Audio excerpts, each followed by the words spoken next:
Call this meeting to order at 1:01 p.m. Just for the Zoom, who want to join via Zoom, the Zoom application will notify you that this meeting is being recorded. Press continue and Zoom application to stay in the meeting.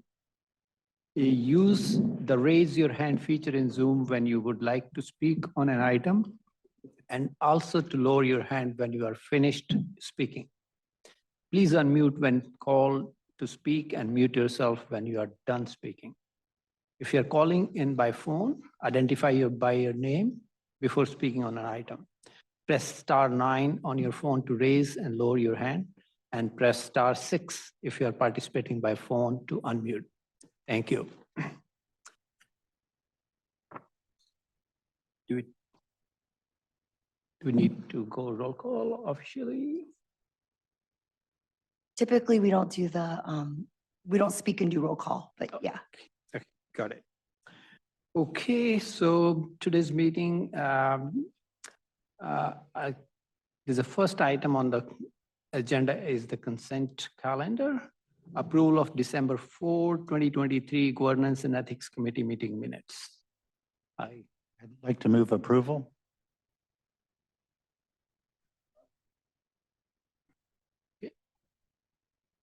I will second. Just note, I wasn't here for the meeting minutes, but I see nothing unusual with the meeting minutes. Any public comments? No hands raised. Oh. All in favor? Aye. Aye.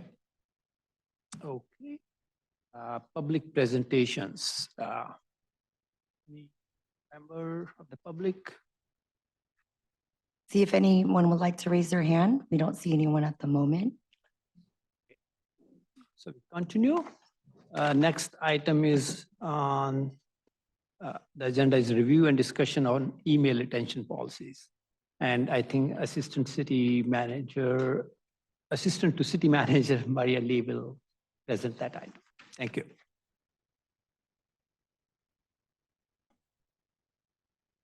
Let me pull the slide up. I'm having a little technical difficulty. Sorry about that. Take your time. Apologies to the committee. We didn't have IT staff on hand right now, so we're trying to figure out why it's not displaying to the screen. We could go through the slides that you have on the handouts, or give us a few minutes to get the screen up. Let's wait, because if Okay. public want to see those slides, we don't want to repeat that.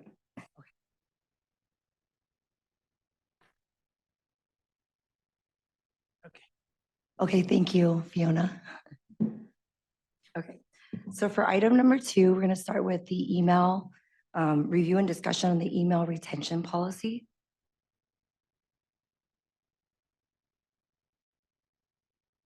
As background, the email retention policy was included in the 2023 committee work plan from last year.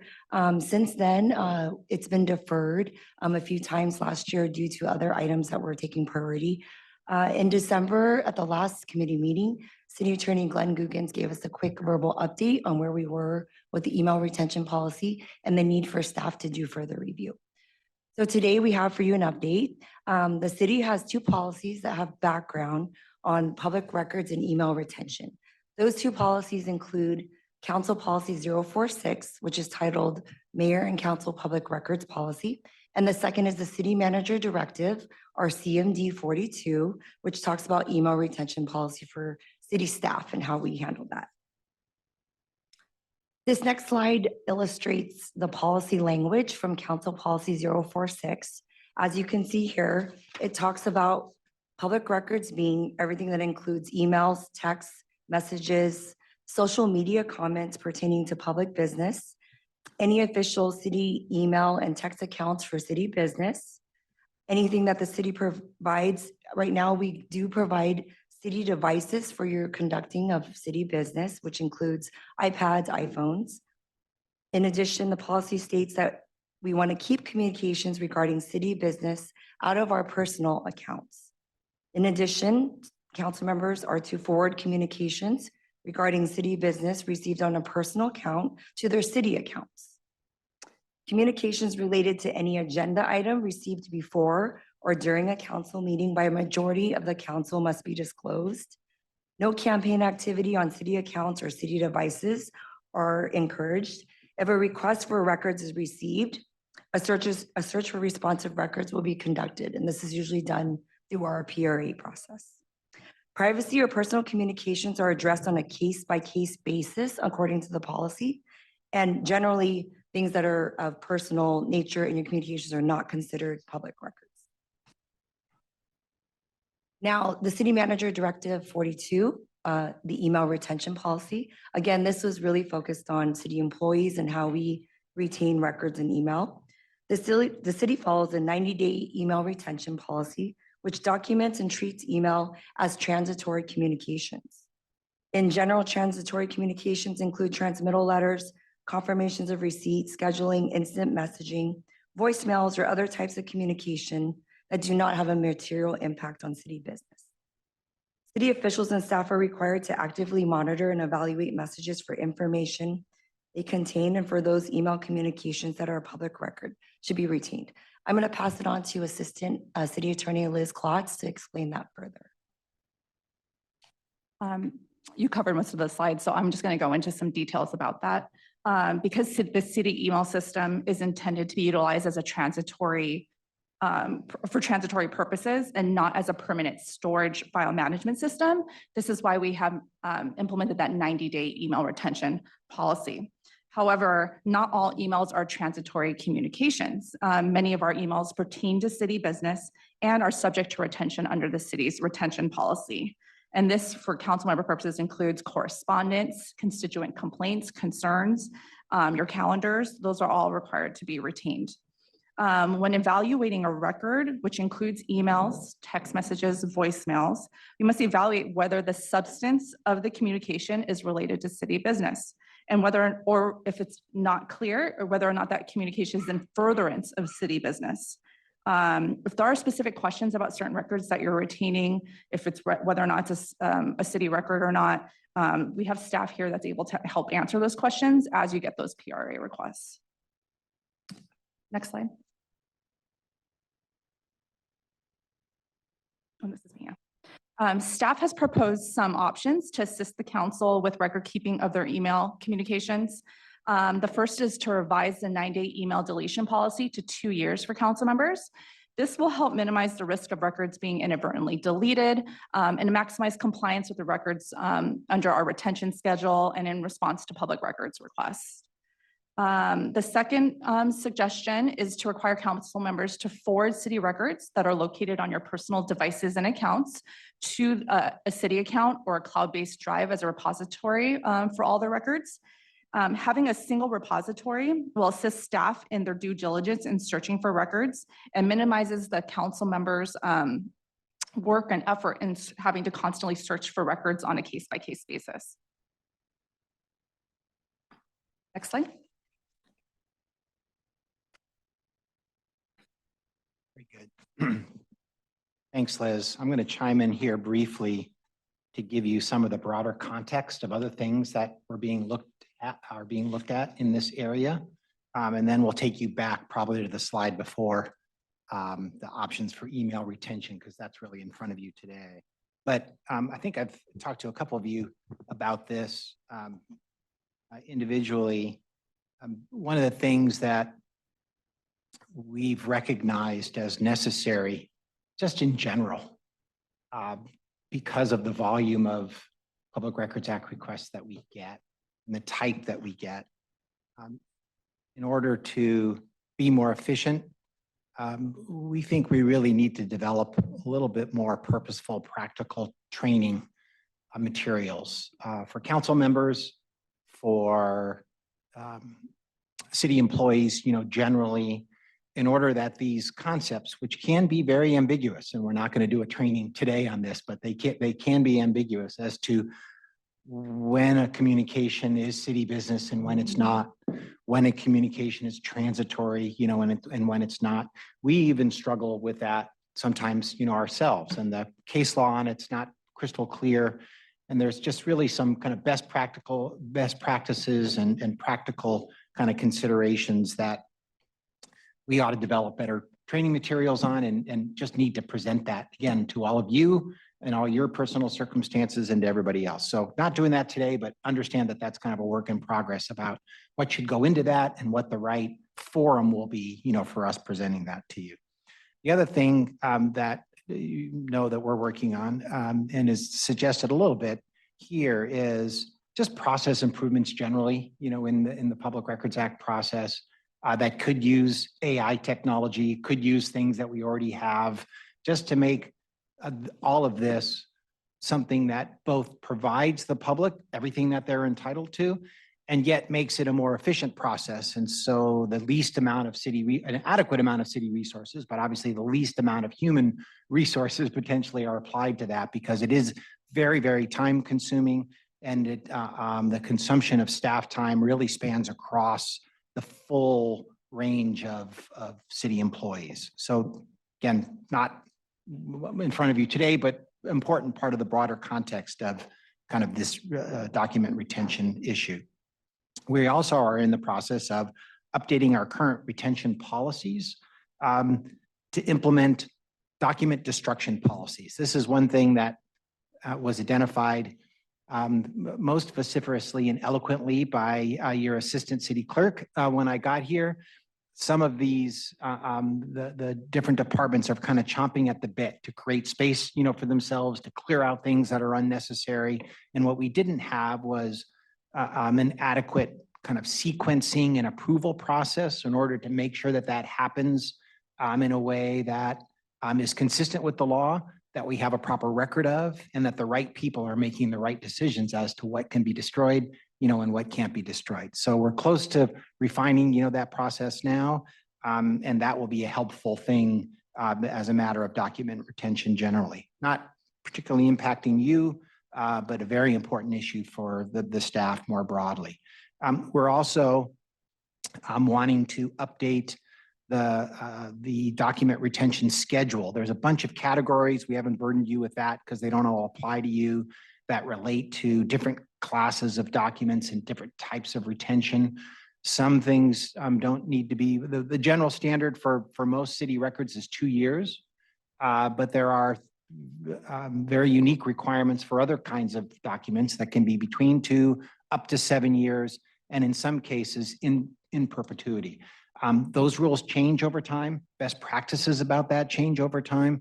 Nor the last time we updated that was 2012, right? Is the record. So clearly you guys all know what happens over the course of 10 years on almost every environment.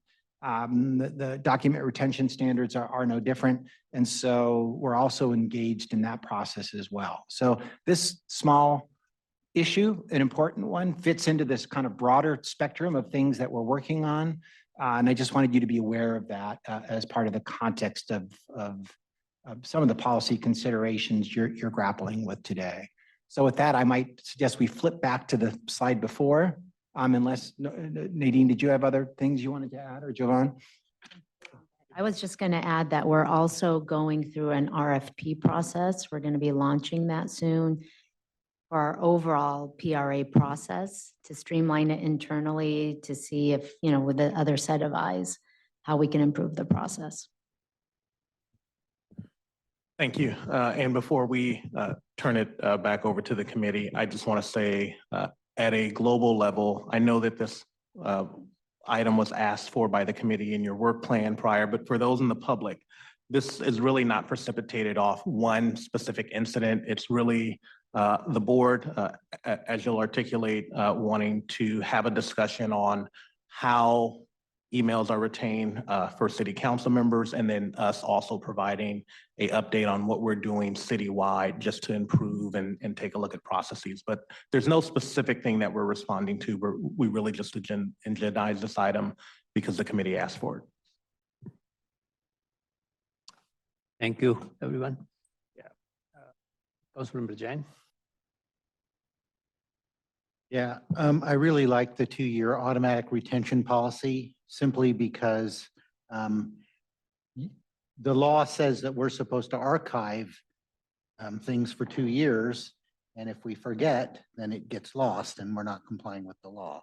So, but the other thing is, when you archive them, you take an email and you store it as a PDF.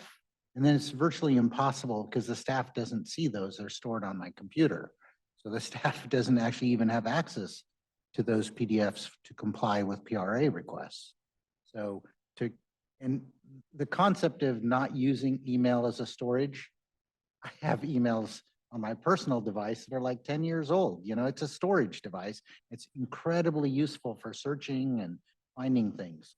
So sort of the philosophy that email is not storage doesn't really make sense to me because it actually is much easier to search and find things in an email account than random PDFs that are just squirreled away on your computer hard drive that the staff doesn't have access to.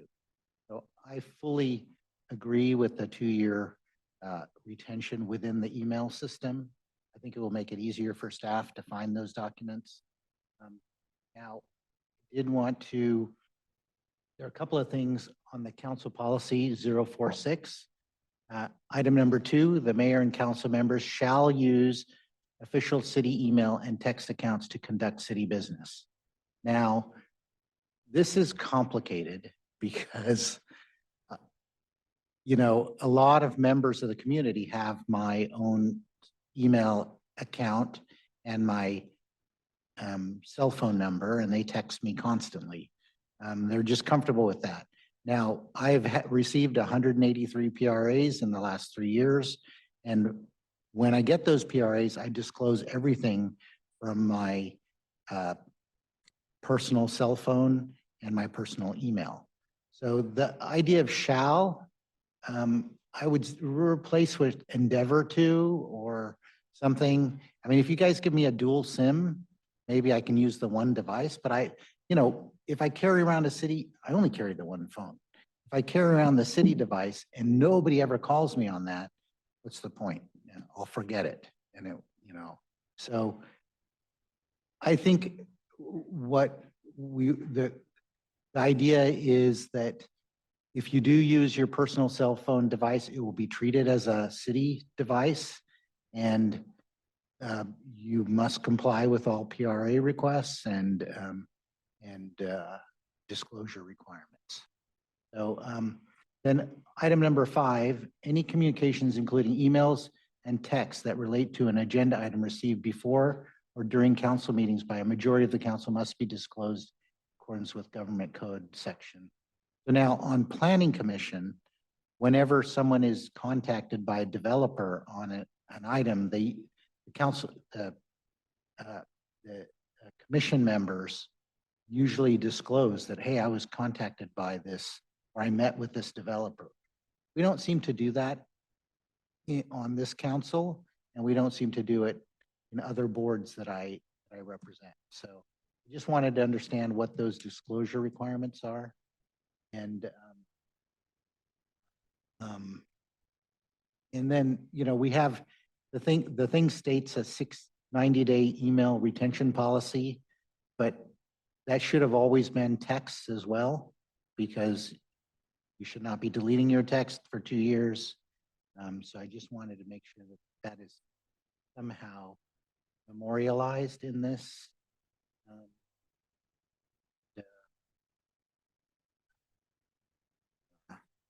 Let me refer to my notes.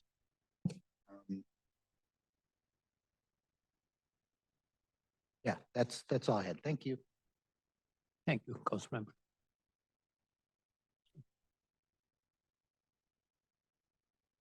Yeah, you can respond right now. Sure. Committee Member Jane, one item that you asked was in regard to Council Policy 046, Item 6, that says communications related to an agenda item received before, during a council meeting by a majority of the council must be disclosed. We do that now. For example, if a council member asks questions about an agenda item and we provide an answer before the meeting occurs, those responses are posted, as well as staff does monitor communications that come to the general city council box. And if a communication has came to the general city council email box, we know that that has gone to all of the council members. And so that is also posted, and staff can confirm logistics on that. I might add to that as well. And I think, Member Jane, this is the context you are referring to. One of the things that can be an issue in a quasi judicial hearing context is making sure that all communications that council members receive that are meaningful and substantive and potentially of consideration in their evaluation of the decision that's before them are considered ex parte communications that ought to be disclosed, for the record. I've done that with you a couple times, here on substantial quasi judicial hearings. But one thing that I've noticed here that is true of a lot of jurisdictions up and down the coast, so it's hardly any fatal defect for this organization, is that we don't have a formal ex parte communication policy that makes it clear when those items, when you should be tracking those types of communications. And the process for making sure that before quasi judicial decisions, a proper and full disclosure, is being made. So another work item that I have related to this, but not in front of you today, is actually developing, that policy. We went down the path and put something together in Chula Vista. We were similarly devoid of it, and it was being handled on a transactional basis, right? Item by item basis. Obviously, to the extent that that comes up more often than just here or there, it's something that warrants a policy. And so that's another work item that's in my shop to initiate, mostly with interactions with planning, right? Because that's where most of the quasi judicial items are generated from. But know that it's on my work plan, even if it's not on your work plan, and it's probably going to head back here, at some point from input from this group, because there are some logistics and practical aspects of it as to getting notices, to council members so that they know when that process, begins of them needing to track things, and the distinction between kind of legislative, matters and quasi judicial matters, which we talked about a little bit, but would also be baked into this policy. So wanted to add that to another, that's kind of the other half of the coin that you responded to on that particular item, number 6. And 6 does not deal with ex parte communication that go to an individual.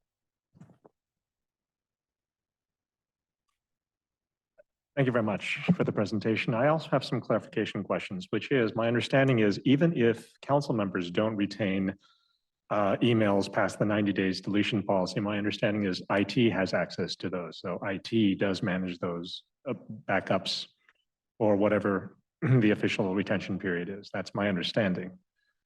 I do also want to talk about, I see it in the policy 46 as item 2, which simply says the city shall provide the mayor and council members with separate publicly owned devices such as cell phones and tablets for the conduct of city business. I don't quite read the requirement that I see in number 3, which is the city shall provide the mayor and council members with public owned devices for the conduct of city business. I see that, but the real question is, even if we have the devices, I hear what member Jane says, but I think that security is about security. Security is not intended to be convenient. In fact, it's usually not convenient because security is something on top of what exists. I guess I'm somewhat famous for having multiple devices because, as a security officer for multiple companies, I have to take my security seriously. I do feel that when it is easy to have one account, I have lots of accounts. I have got my work accounts for my work. I've got my personal accounts for personal. I've got, city accounts for city, and I've got stuff that I do for city work as a resident. And I try really hard to keep those separate. People know that they can contact me on one, and depending on the type of issue it is, I will forward that, and I will say, I'm moving this topic to something else because it's more appropriate to be as part of city business. It comes as a personal request, but it becomes city business, and I will actively move that thread to my city accounts. And you will see that in the emails. I will say, I'm moving this to here. I will move things off. I give my council card out, and the council card does not have any personal information on it. It has my council email and my council cell phone. And when I get a lot of personal calls on that because people just want to talk to me. And in those cases, I will make it a point to say, hey, I am moving you on to my personal, because this, this is more of a personal relationship, even though we've met at something that started as maybe an event where I attended as a council member. Again, I understand the difficulty, but from the other side, as someone who has to manage escapes and manage these kinds of things, I actually think it's really important that we keep these things separate. And everyone in my company knows this. I'm a pretty big stickler for security. And I've been known to put people on probation because they're not following the policies. In some cases, they lose access to certain accounts because, well, they're not following the policy. I think that coming with that background, I would like to see a little more, yes, enforcement of a policy for keeping accounts separate. Okay, so those are the two questions I have now. Thank you. Thank you, Councilmember. So I do agree, like we should have a 2-year retention policy that will give us peace of mind, basically, because it happens like even us, like we are trying to find out, oh, a resident sent us a complaint 6 months back. What happened? Like we lose the track of that. We have to come personally. Hey, Maria, can you follow up? What's the status of that? And that will help us. Although, Assistant City Attorney, you mentioned that resident complaints are preserved, not for us, right? No, that they're subject to 2-year retention. So when you receive a complaint by email, those are required to be retained for 2 years. Okay, but we lose it after 90 Yeah, days. but I think you typically forward it to city staff, right, when you get those complaints, and so they should be retaining Oh, those they should complaints. be retaining. Yep. Okay. But we lose the track of that because we are dependent on them. I have to call them or ask them what's the status of that. Let me just answer that one portion. So when we get constituent requests or complaints through mayor and council inbox, we retain a copy. We also put it in My Santa Clara, which is our database, and that tracks the entire, from beginning to the resolution. So we keep the log of the constituent, what they said. And so if you're forwarding something to mayor and council inbox, that's the best way because we are keeping storage of that record and longer than 2 years at this point. Just Councilmember Park also said if after 90 days, if you're not moving it, IT doesn't actually keep it right now longer than 90 days unless your inbox is under litigation hold. And that might be why we have emails longer than 2 years. But that's what we do with the constituent requests. I have a clarification question. Councilmember Jain mentioned if we archive the emails, the staff, IT does not have access to that. Is that correct or? Ms. Jackson's actually on the line. He can answer that. Oh, okay, because I archive some emails, so I want to make sure staff has access. It should not be me only having that access to that. I'm assuming that staff might have access to that. Can you clarify how you archive them? Because if you're archiving them on a So personal device. there is a folder, archive folder. Basically, there's an option on our Outlook. Within the email. Within the email, it's Perfect. the archive. So I want to find out if I archive that, does the IT has access to that or not? I'm assuming they have access, but if not, then we need to work out something different so that they should have access to it. We have someone from IT. Yeah, so I'll ask Chris, but I do know when we get PRAs, a lot of times we get the older emails, so I'm assuming there's living somewhere on the system. Okay. So. Yeah, so if it's archived directly on your computer itself, on your C drive, we're not necessarily gonna have access to it. If it's archived in the mail system, if you're like in the cabinet, you've got folders in your mailbox, those are going to be available. So in your inbox, that's what has a 90-day retention on it. So anything that's in your inbox, after 90 days, it's going to move to another folder. It's going to sit there for 3 weeks, and then it will be permanently deleted. We don't have access to those emails after that's happened. The only time that we would is if the mailbox itself was on litigation hold, as mentioned earlier. That's another copy that's kept for litigation purposes and Those mailboxes will be held, the mail in those mailboxes will be held until that litigation request is actually removed. But anything that you move out of your mailbox and you put it into one of your folders outside of that mailbox, commonly referred to as a cabinet, anything in that cabinet is going to be not subject to the retention, and that is available to us when we do the mail searches. We do see those folders that you have, outside of your mailbox, but still in the Outlook system itself. Hopefully that makes sense. Yeah, thank you for We can clarification. work with any one of the council members about setting up those folders and making sure that if you're archiving or moving anything into those folders, that it's in a place that when we actually do the email search, they will be searchable. Right now, IT is not doing any computer searches, right? We're only searching the email system. So if you're storing it on your, like again, your C drive or something, you've got a folder out there that you're saving it to, we wouldn't see that when we do an email search. Okay, thanks for the clarification. Sorry, Chair, just to clarify, though, staff does search, maybe not unless we have access to your computers, we search other files. All folders, yeah. I usually personally do archive in one of the folders, so at least mine is searchable for that perspective. I have a couple of other questions, like we did mention that we are working on an RFQ process. Are we working on a process only to streamline the PRA process basically, or are we also having an RFP for hiring third party to help us out in the PRAs? Just like we in the past, we did hire for some particular projects, we did hire somebody outside consultants. So depending on the recommendations, that may be an option for us. We do hire third parties and their attorneys usually. So we already have that option to use third parties. Just to clarify, the RFP that CEO Nader is referring to is an RFP for a group to study our PRA process and provide us with an analysis and recommendations on how to improve it or streamline it. And the results of that may be a recommendation to hire an outside firm, but what we want to do is to take a holistic look at how we process PRAs, given the volume and the resources that go into responding to PRAs across various departments in the organization. Okay, thank you. My other question is regarding the use of technology. I know City Attorney touched on that AI thing especially.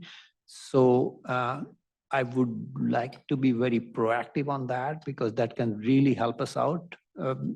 Whether we are using OpenAI or Gemini from Google.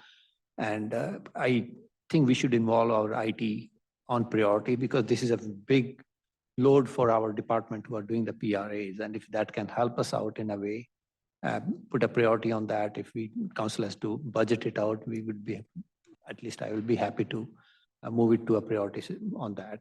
So there should be a priority on that. Personal devices, I know it is just like Councilmember Jain mentioned, it's a problem.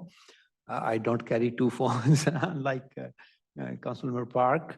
But I do some of the regular emails which I get from residents or anybody which pertain to regular agenda item or pertain to city business. I auto forward them. Even they come to my Gmail, I auto forward them to my city email. So that helps me peace of mind. Okay, it's auto forwarding. Some email addresses I have, they auto forward to city, and that helps me out on that. I'm not sure about the text. We need some clarification. Do we have to preserve those? If I get a text on my phone and there is no PRA requested within 90 days, do I have to preserve those, or is there a mechanism I can forward those to my device, city device, text? Can we have a basic process for doing that so that all the council members are aware of, okay, if you get a text on this, it's not that after 90 days or some phones have, because if your phone capacity is not so big, you say, okay, delete after 6 months automatically, all the text basically. We don't want to do that, but if there is a process laid out, we can follow that. Yeah. let's take that in a few different parts. I think in discussing a text, I think there's a question of, is that text a transitory communication or is that text a public record? If it's a transitory communication, the 90-day retention period should be just fine. If it is a record, it may need to be maintained for 2 years or longer, depending on what's contained within that text. And so I think we need to talk about text from, is it transitory or does it meet the definition of a public record?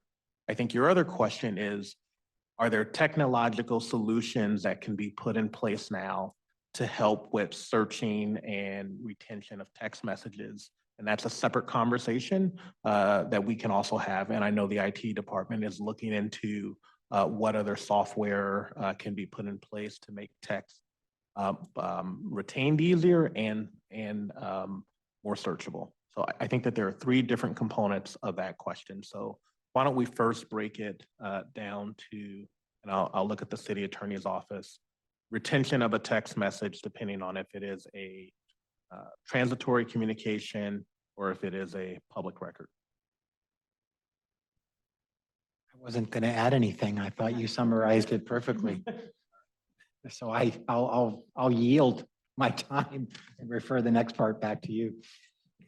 All right, totally fair. So with regard to text messages, we can also discuss, is it on a personal device or a city device, right? That matters. There's been a lot of conversation around using both a city device and a personal device and potentially having enforcement of that. I will tell you that there are a few parts to that. One is what's in your policy, right? If your policy is written in a way that allows council members to utilize their personal device, then council members can utilize their personal device. Even if your policy was written to discourage, staff's ability to enforce that is almost impossible, right? And so I think the nature of being an elected official and having your personal contact information out there is that you will occasionally be outreached on your personal device. Someone will contact you. And so individual council members have to make a decision on, are you going to forward that communication to your city device so it's within the city's servers and we can search it? Or if you receive a PRA, are you going to just have that information stored on your personal device? And so now the onus is truly fully upon you to search your personal device and turn that over. And that's an individual council member decision, I think, almost no matter what your policy says, because our ability to enforce that policy upon an individual council member is really not there. Absolutely. Thank you. To that point, in terms of you being on your own recognizance, right? To a certain extent, we all are, with this.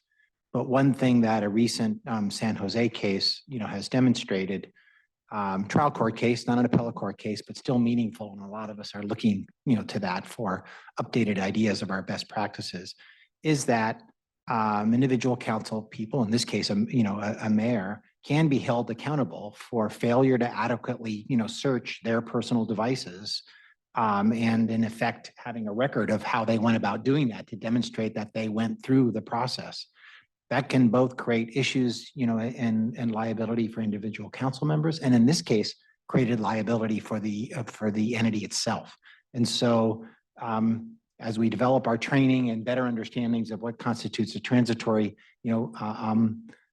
record, for your own evaluation, because a text on a personal device kind of requires a certain level of analysis by the council person. If we in fact are going to recognize the practical reality that some of you may use, personal devices, and it may be endeavor as opposed to, prohibition on that, I think we need to include as part of our training and our understanding of how you manage, those resources of best practice of what you do, right? Immediately get it off, your personal device onto one that can be searched. And otherwise, how you're going to go about, if in fact there are records on your personal devices that are going to be retained, what the best policy and practice are for you to search those things and make sure that if a PRA request does come in, you ultimately are fulfilling your responsibility in providing it to us. Very difficult to track. and no organization that I'm aware of actually takes people's personal, devices from them. And we wouldn't propose, such a thing, but it does end up putting that much more onus both on us to train on it, on you to get those things off, whenever possible. And if you don't, to manage them in a responsible way that you track. And my last point was on the point number 4 of the council policy, communication, including related to agenda item, email, text, or anything related to agenda item. In planning commission, Councilmember Jain is right. We used to declare proactively when the agenda item came. But at council, we are not doing that. Probably sometime we do that, sometime not, because we basically put it on our calendar. So should we follow a proactive policy, don't to depend on the calendar, which is posted a month, post-month, basically. Let's say any item came up in March, our calendar will only be published in April. So it will not be a public information till April of 10th or 15th, whatever the date is. So would you suggest that we also declare during the council meeting if we met a developer or met any resident for that particular agenda item, just the way we were doing in planning commission? That will be one of the elements of the formal ex parte, communication policy. I don't think planning commission has one either, frankly. I just think that so many of the items there were quasi judicial, hearings, that the pattern and practice of that disclosure became a little bit more regular. And it is absolutely still required at the city council level.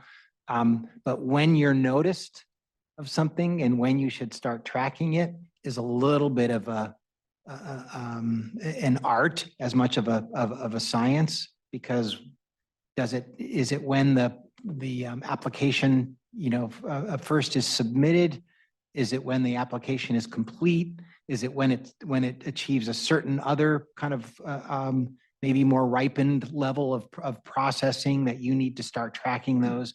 At some point, the policy needs to kind of pick the right point, communicate that to all of you so that you can be doing what you need to do to track those communications and ultimately disclose them when it's a quasi judicial matter. Again, it's not always required.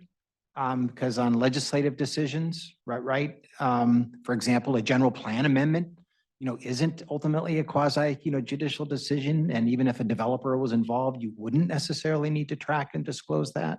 So we also need to decide as part of this, is our ex parte communication policy going to be over disclosing, or is it going to be surgical, right? And focus just on when it's required from a quasi judicial standpoint. A variety of different things we won't resolve today, but you touched on an important point in that is at what point does the flip get switched and you need to start tracking the kinds of communications that you're having on a particular project. Okay. I think we also have, as a matter of our general calendaring, right?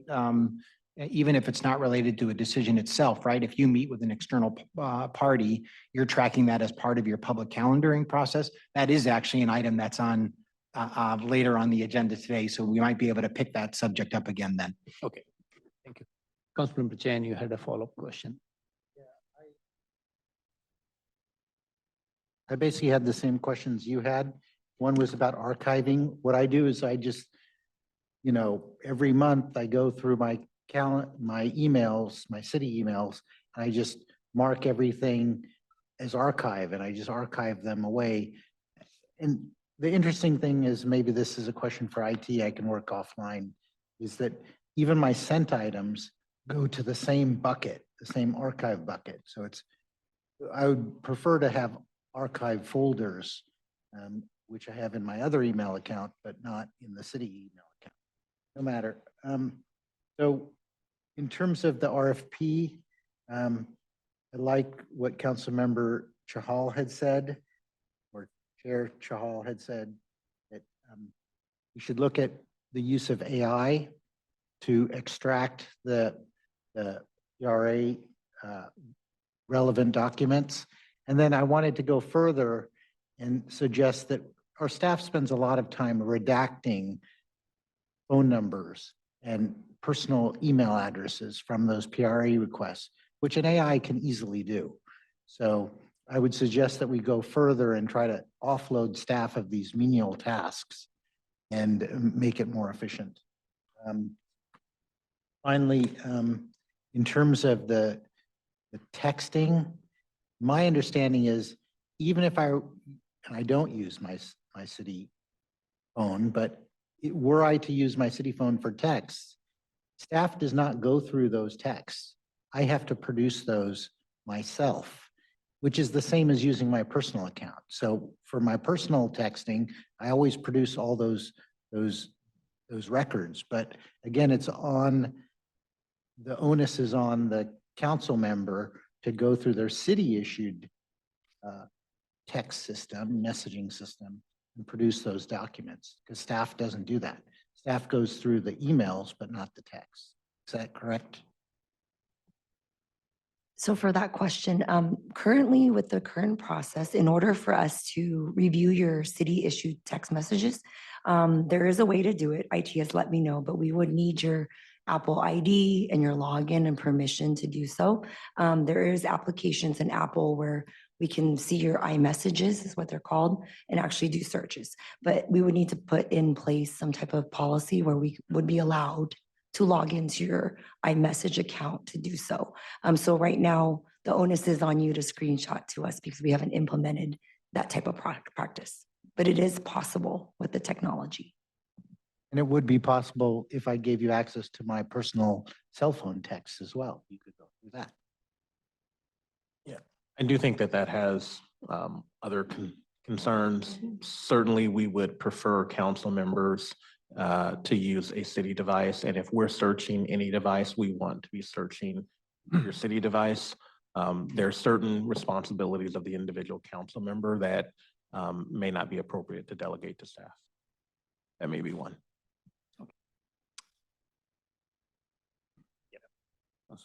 I want some follow-up as well, which is, I know that Chair Chahal was talking about item 4 on policy and procedure 46, which is any communication, including emails and texts that relate to an agenda item received before or during a council meeting by a majority of the council. And I think the question I have is majority of council. I think that we meet individually with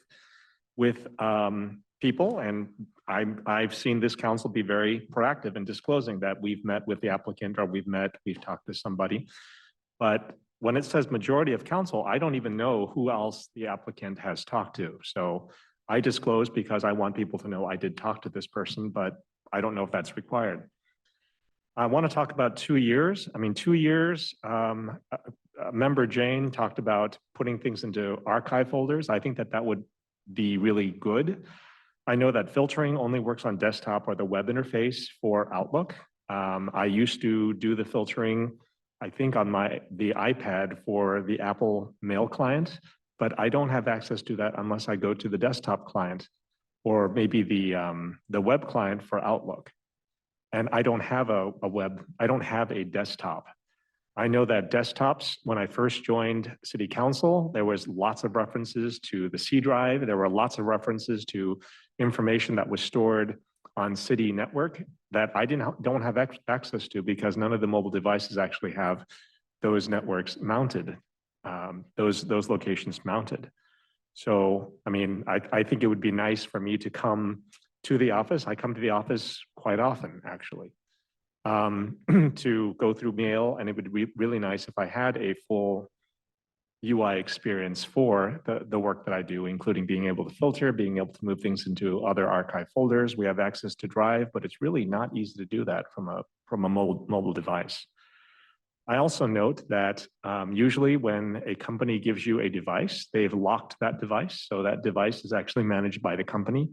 And if we separate devices, those devices managed by, for public work could be locked or could be managed by the IT department to allow the sharing of text and even prevent the deletion of text. And at that point, we wouldn't have to do anything.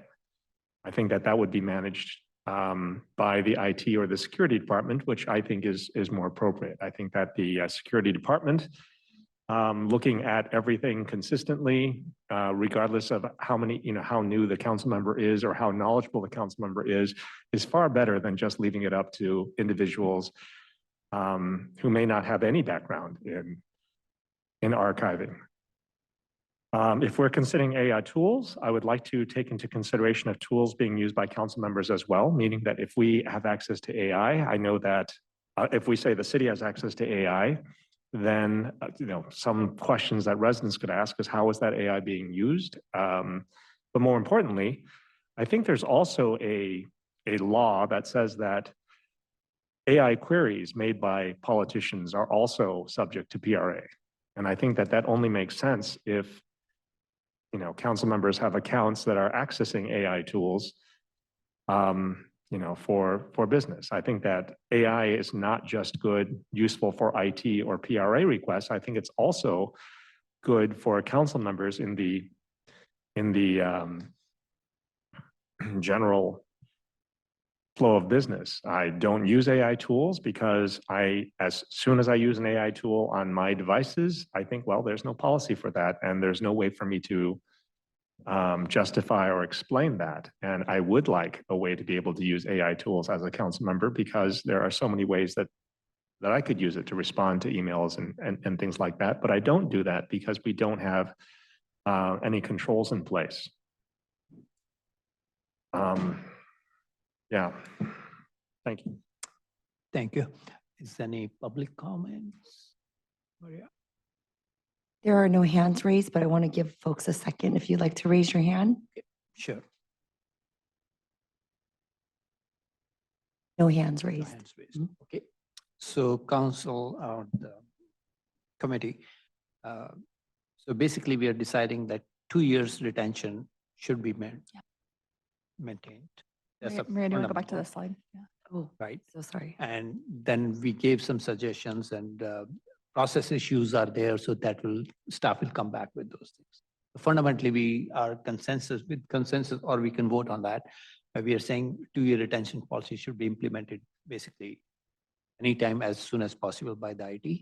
And then we discussed several process issues and policy 046 issues, so that staff will bring back the notations on those to take further action. So the 2-year retention is the automatic retention policy that the IT uses. But here we only refer to emails. I would say that if we move to something where the IT is managing text, that we extend it to email and text. Deletion policy. I would say that like on the city devices, if any text messages also should be retained for 2 years. Like I don't delete any text messages on my city device anyway. We can proactively ask city to make a 2-year, at least 2-year text retention policy on the devices too, other devices too.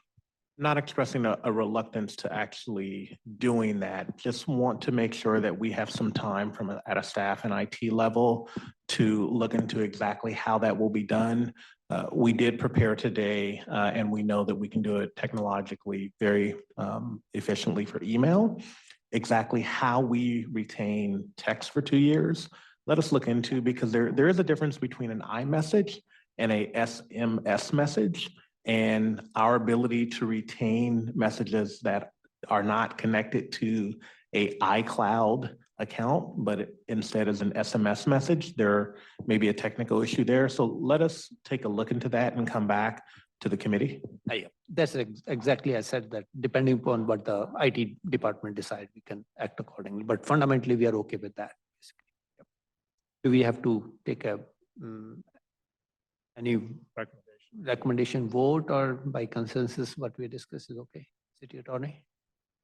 Yeah, what I'm hearing is consensus by this committee to revise policy and practices to increase the retention for emails, at least at a start, for council people from 90 days to 2 years, and to come back with possible other modifications and approaches, to the policy, and the handling of text messages and probably other issues that we've talked about here, in order to modernize and improve, the policy.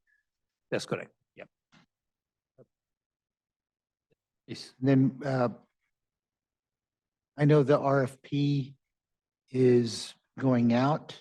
Can we comment on what we'd like to see in the RFP? That's No, you not, see- not on your agenda. I think, Okay. City Manager, if I might, I think you've heard some suggestions and that, is it out already even? It's not already. So I think City Manager's heard your suggestions and can translate those into modifications as he sees fit. It's not really on the agenda or necessarily within this group's, purview as a result to direct how that goes out. But good suggestions. Obviously, we all take those into consideration, and I think we've heard a number of them this afternoon. Okay, and so to follow up, like when would staff be comfortable bringing back all the suggestions, recap of whatever we discussed about this thing? So with regard to moving the email retention from 90 days to 2 years, I think that we can prepare to take the action or direction from this committee and bring that to council in short order. I think with regard to a number of the other things that we've talked about, let us take a look into that, and then we can put that on your next agenda for June. Okay, thank you. Appreciate that. Okay. If there are no further comments, we can move to agenda item 3, report and request for direction on proposed amendments to SCSC Chapter 2.155, regulation of lobbyist activities, and SCSC Chapter 2.160, calendars of certain city officials to better align requirements. I think Assistant City Attorney Lidge, Klotz. So this is an item that's about 2.5 years old. It's coming back to the committee from direction that we got last June of 21.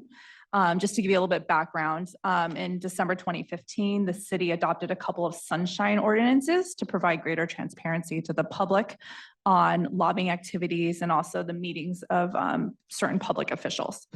Chapter 2.155 requires certain individuals and organizations to register as a lobbyist. They're required to disclose their lobbying activities in semi-annual reports. Chapter 2.160, which is the calendars. This provides greater transparency to the public of the meetings of our public officials, our council members, and our city management as well. And they are required to report monthly on their calendars. Next slide. So back in June of 21, the committee gave direction to city staff to provide some amendments to these 2 ordinances. The first was to amend the public calendaring ordinance to create different reporting standards for meetings with lobbyists versus non-lobbyists. Currently, there is information that is required to be disclosed for on the public calendar ordinance, but they recommended adding a more information for those meetings where it was with a lobbyist. Also on the public calendaring ordinance, it requires council members and staff to disclose the topics that are being discussed, but with regards to lobbyists, they wanted to put the actual request. What did the lobbyist request or an action of the city council? The number 3 was to amend the lobbyist ordinance to report on the topics being discussed and what was requested. Actually, that doesn't need to be amended for that. They have a pretty high standard of the information that's already being requested. So with regards to what I proposed, there is no change on the additional information. They have pretty extensive disclosure requirements. However, we did make a change to lobbyist ordinance, which was to align the reporting requirement to make it on a monthly cadence. Currently, lobbyists are required to report every 6 months.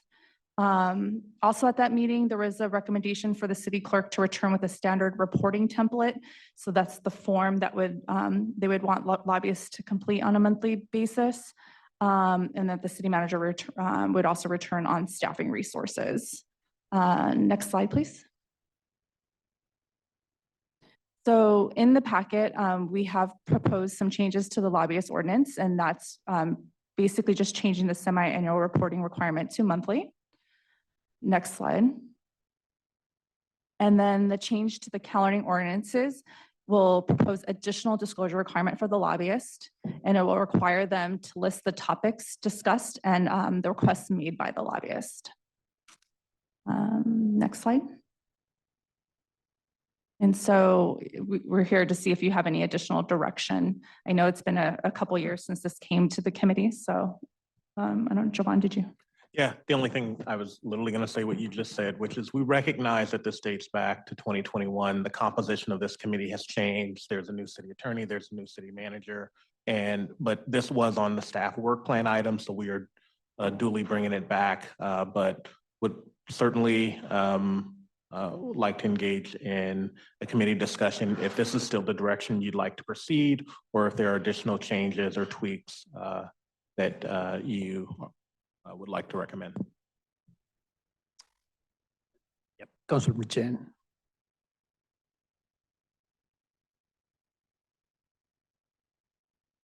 I was at that meeting when we discussed this.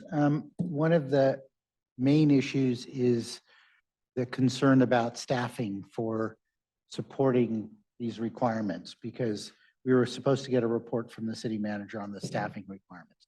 So I have these questions. It's like, the semi-annual reports are due regardless of whether there was any activity. How many people are actually sending us semi-annual reports? How many people are actually complying with this? I don't really get it. And then if no one's complying with it, then moving to, so I went to, I forget what it's called, policy 170, sorry, 070. Yeah, here it is. This is the city code. It's 1.05.070. Prosecutorial discretion for enforcement, continuing violations, range of penalties, enforcement cost recovery. And so if someone violates these lobbyist ordinance, technically the enforcement is every violation shall be deemed a misdemeanor, provided however that in the sole discretion of the city attorney's office, a violation may be prosecuted as an infraction where the city attorney's office has determined such action would be in the best interest of justice. So the penalties for misdemeanors, and this is, you know, they just put in a fixed number, no COLA. Penalty of not more than $1,000 or by imprisonment in the city or county jail for a period not exceeding 6 months. Penalty for infraction, a fine not exceeding $100. So if lobbyists are not creating their semi-annual reports, should they be in jail? I'm trying to understand that. I don't believe anyone is submitting these semi-annual reports. And then my question is, if we went to a monthly reporting and they were reporting their activities and we had our council calendars, is anybody going to reconcile those and make sure that the lobbyist reported a meeting or the council member failed to report a meeting or things like that? Is there any staffing for that? Just, I mean, we can collect these reports and we can make people spend all this time doing it, but if nobody looks at it, and I was hoping that the elected city clerk would be here to explain this, but because it seems like it's his responsibility, but I'm kind of surprised he's not here. So my question is, what is the actual compliance to our lobbyist ordinance now? And if there's zero compliance, making it monthly won't get any better, in my opinion. So first I'd like to understand how every lobbyist should be creating a semi-annual report. And it says whether or not there's any activity. So are they? Thank you. Thank you for the question, Committee Member Jane. So in following up with staff, there are 46 registered lobbyists at this time. They all did comply with their semi-annual filing. So I've confirmed that. And then what was the other question? It was just that, does anyone reconciling the reports from lobbyists with the public calendars to make sure that, because the elected city clerk had said previously that when he looked at the registrations from lobbyists, the registrations weren't even filled out correctly. So there were a lot of things missing in there. And so what I'm trying to understand is that, do we have staff to actually review these semi-annual reports, or are we just collecting them? They just sit there unreviewed?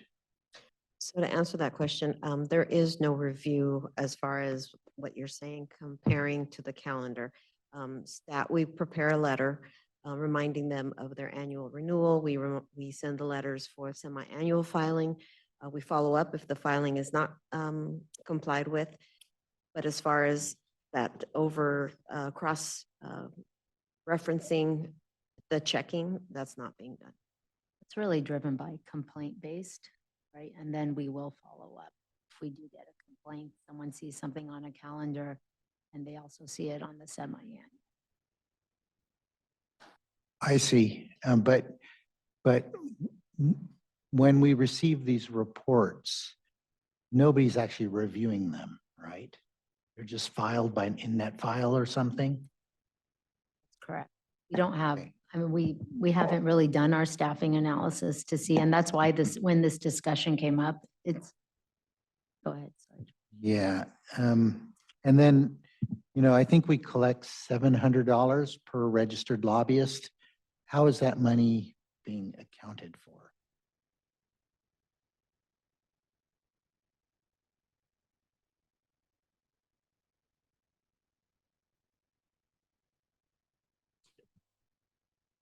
Committee Member Jane, I think you're asking a question that will connect back to when the fee was established, what work went into the fee. And so when cities establish fees, there are many different cycle times and what's typically called a nexus study that goes into when a fee was created. I don't think that we have that information now, but we can look back on when that lobbyist fee was set, what were the components of that fee, and provide an answer. Very good, thank you. Councilmember Park. Yeah. So I also have some questions about the lobbyist ordinance. I feel like in some cases, lobbyist ordinance was put in place for specific groups of people to make their transactions more transparent, which I have no problem with. My real issue is we seem to have other classes that aren't quite lobbyists, like special advisors, who act as lobbyists. They come to council, they have personal and business interests, they petition council, they've changed a policy.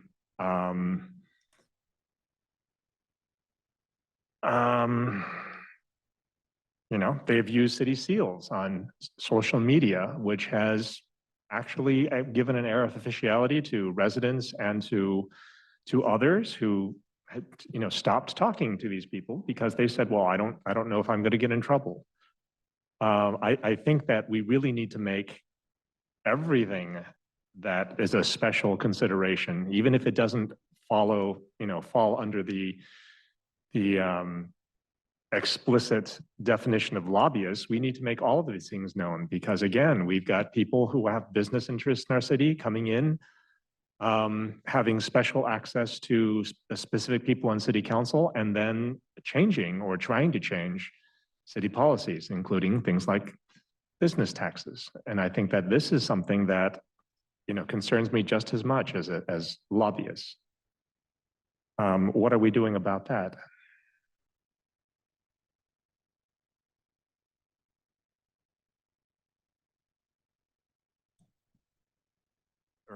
Committee Member Park, let me. Especially since these special advisors, seem to be talking a lot, but nothing shows up on calendars and nothing shows up on any kinds of requests or communications. So it's like, well, how do we prevent some people from having an undue advantage? Sure. I don't know that staff is able to fully answer that question. I think at a high level, I would say that Certainly, there are instances where people are advisors to council members. I don't think that it's currently covered in your lobbyist ordinance right now. Additionally, staff's ability to determine or even police, if you will, a influence that an individual person is having on either the body by coming up to the podium during public comment, either in general or on a specific item, or in communicating to an individual council member. Our ability to have a window into that and determine if that is appropriate or not is really not the role of staff. I think from a policy level, if there is a desire to create policy around advisors, we can have that engage in that discussion. Right now, that is the city does not have a policy around individual advisors to elected members of the city council, and those advisors are not official representatives of the agency. Either an official representative of the council as a body, or they're not a representative of the staff. And so I'm not sure that we have an ability to go further, and I'll turn it over to the city. Yeah, attorney. if I could add to that, since the subject in front of us is the lobbyist ordinance, my understanding of that kind of person presenting the way they are would not qualify as a lobbyist under our existing lobbyist ordinance. Those lobbyists under our existing lobbyist ordinance are people who are contracted with, and paid compensation, to represent, who actually represent are under contract and paid business or organization with certain standards for the number of hours and the number and over a time period with which they need to do that, with certain exceptions. People who are kind of representing their own interests would not be considered lobbyists for that purpose. And I'm not going to analyze any particular example for you now, but from what the gist of what I'm hearing is I don't think that person would qualify as a lobbyist under our existing ordinance. If I may follow up that question, if somebody's lobbying or representing an organization which gets the benefit from the city of Santa Clara for one reason or the other, directly or indirectly, would they fall under lobbyist ordinance? Although they may not charge any money themselves for that organization, but they're representing an organization which is directly impacting day-to-day working or annual working with the city. Would they be a lobbyist? Yeah. So if I might, the language that would apply to that is the definition of a lobbyist is a business or organization lobbyist. Any business or organization whose owner, officer, or employee carries out lobbying on its behalf in an aggregate amount of 10 hours or more within any consecutive 12-month period, whether or not such a party is compensated, and that would be considered a lobbyist. But only if, provided that the activities of the officers shall be considered lobbying, only if those officers or employees receive compensation by the business or organization beyond reimbursement for the reasonable travel, meals, or incidental expenses. So it potentially would apply to a person representing an organization, but within these parameters, and they'd also have to be engaged in an actual lobbying activity, which is influencing or attempting to influence a legislative or administrative action of the city. So again, not the application of this particular ordinance to a particular person isn't in front of you, tonight. But if one of the things you're interested in doing with this ordinance, potentially amongst others, right, there's a particular, longstanding policy that's in front of you now that we're just kind of dutifully bringing forward for your consideration. If one of the things you want to refer back to staff because you want a more holistic look at this and how it applies is expanding potentially its reach, that could be something that you could refer to us. Got it. And the second question I have is looking at the actual practically what happened in the past, like we just collect the information and we do not have any resources or process what we will do with that information, like cross-checking with the other calendars, what's happening on that. So how do you think, even if we make it monthly, it doesn't matter, like you'll still data in, data out, there's nothing happening. So what would be the staff suggestions to make it more, add more teeth to this one so that we really use this ordinance? If the staff is doing all this work, but we don't have any teeth, there is no response to any lobbyist or there's no response to the council, what happened? So how we can make it more practically stronger, basically? That would be my other suggestion, basically. I would respond in this way.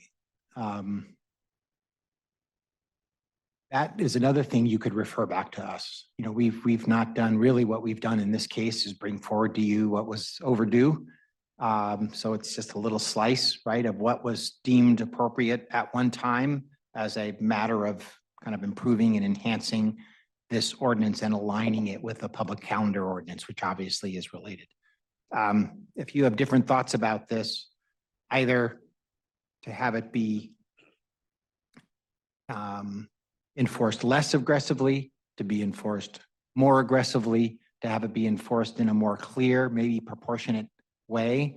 Right now, it really just refers to the standard processes for enforcing, you know, the city's municipal code, which are potentially very severe things, right, and potentially minor things.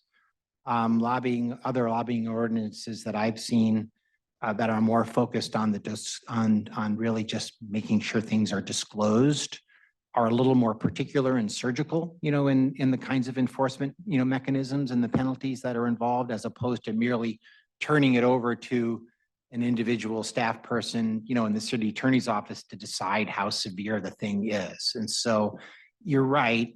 If there's if you've got rules that you want to be respected, there are things that can be done to make them more clear, to establish enforcement mechanisms.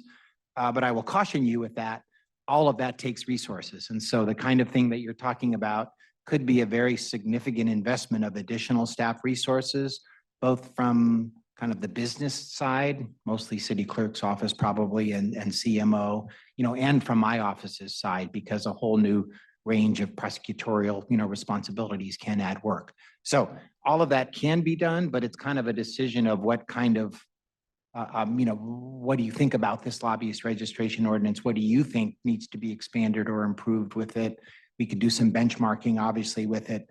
But right now, the slice of it is just aligning it, which you also don't have to do. It's just something we brought back to you with the public calendaring ordinances to make sure there's some logic and connectivity with that. The city manager's been wanting me to stop talking probably for a while now and to say his 4 cents. 50 cents. No, the only thing I wanted to add was if it is the committee's desire for us to take a look into how the lobbyist ordinance is enforced and resources both at the staff level or the city attorney's office. I think what would be really important in that analysis is for us to look into best practices and what's normal and commonplace versus react to a incident or a perceived incident where someone may not be complying with or may have violated our ordinance, because I don't know that we have that, right? I'd really want to say if we're going to take a look at Santa Clara's lobbying ordinance and how it's enforced, let's step up on the balcony and say, how does this happen in other cities, right? We are not on an island. What type of lobbyist provisions are in place in other cities? and how are they enforced and what really are the best practices, right? Because certainly the level of resources that we can add on to a policy, we really want to be doing it in concert with responding to known issues that we've had, which, you know, if there are some and I'm unaware of them, I know staff can let me know, but I just want to make sure that we're aligning to what is normal and commonplace in our area, and then other cities that employ best practices in this area. And we can certainly do that research and bring it back to the committee before, you know, going down a particular line that may lead us down a path that may not be in alignment with what the best practices is.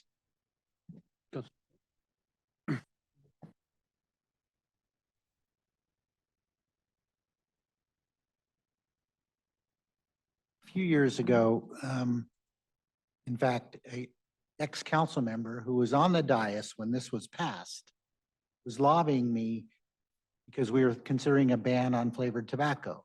He was lobbying me in favor of, to oppose that ban. And I asked the city clerk about whether this person had to be registered because I noticed he was not registered.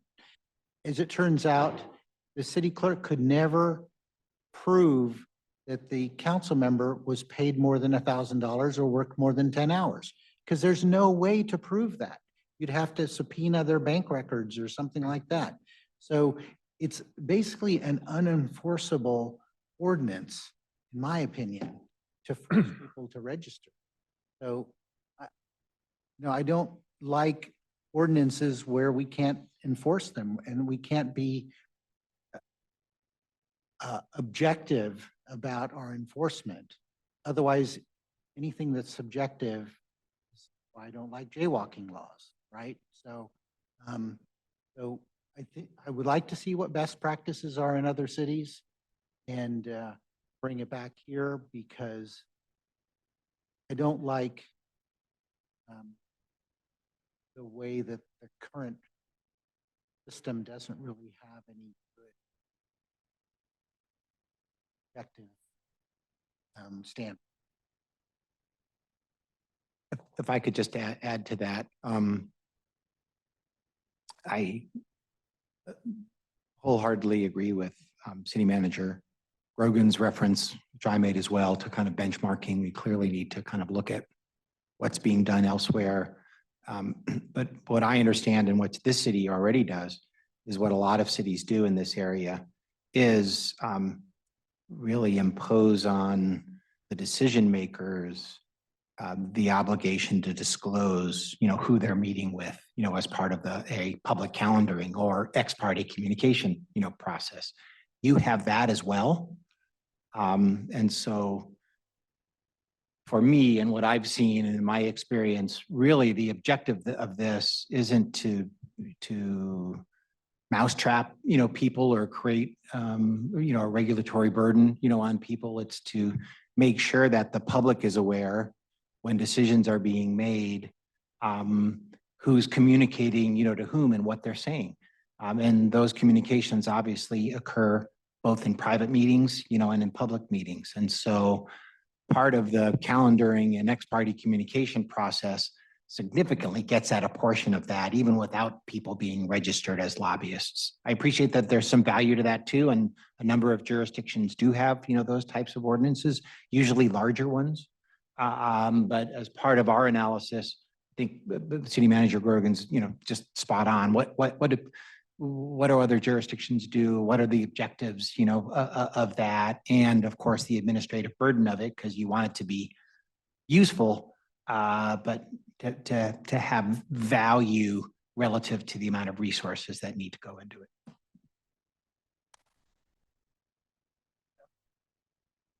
Yeah. I mean, I agree with what Committee Member Jane has said. I feel that, like, I look at the change that's being requested for lobbyists, and just making a chore monthly doesn't seem to make a lot of sense to me.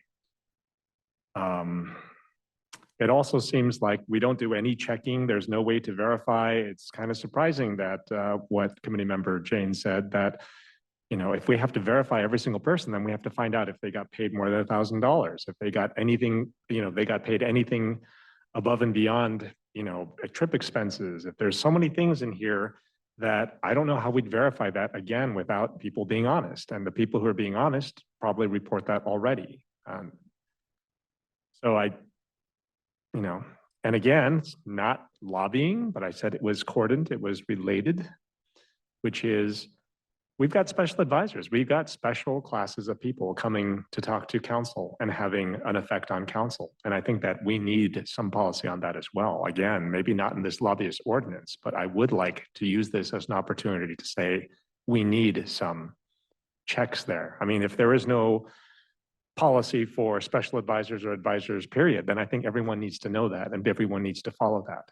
Because if the residents have have the idea or have the impression that there are special advisors and there are special, then it does them a disservice if they are shut down from public discussion because of fear or, undue influence from people who hold a title. And again, if that title, the unofficial title, allows them to use city seals on their public media, this is a big problem for the city as well.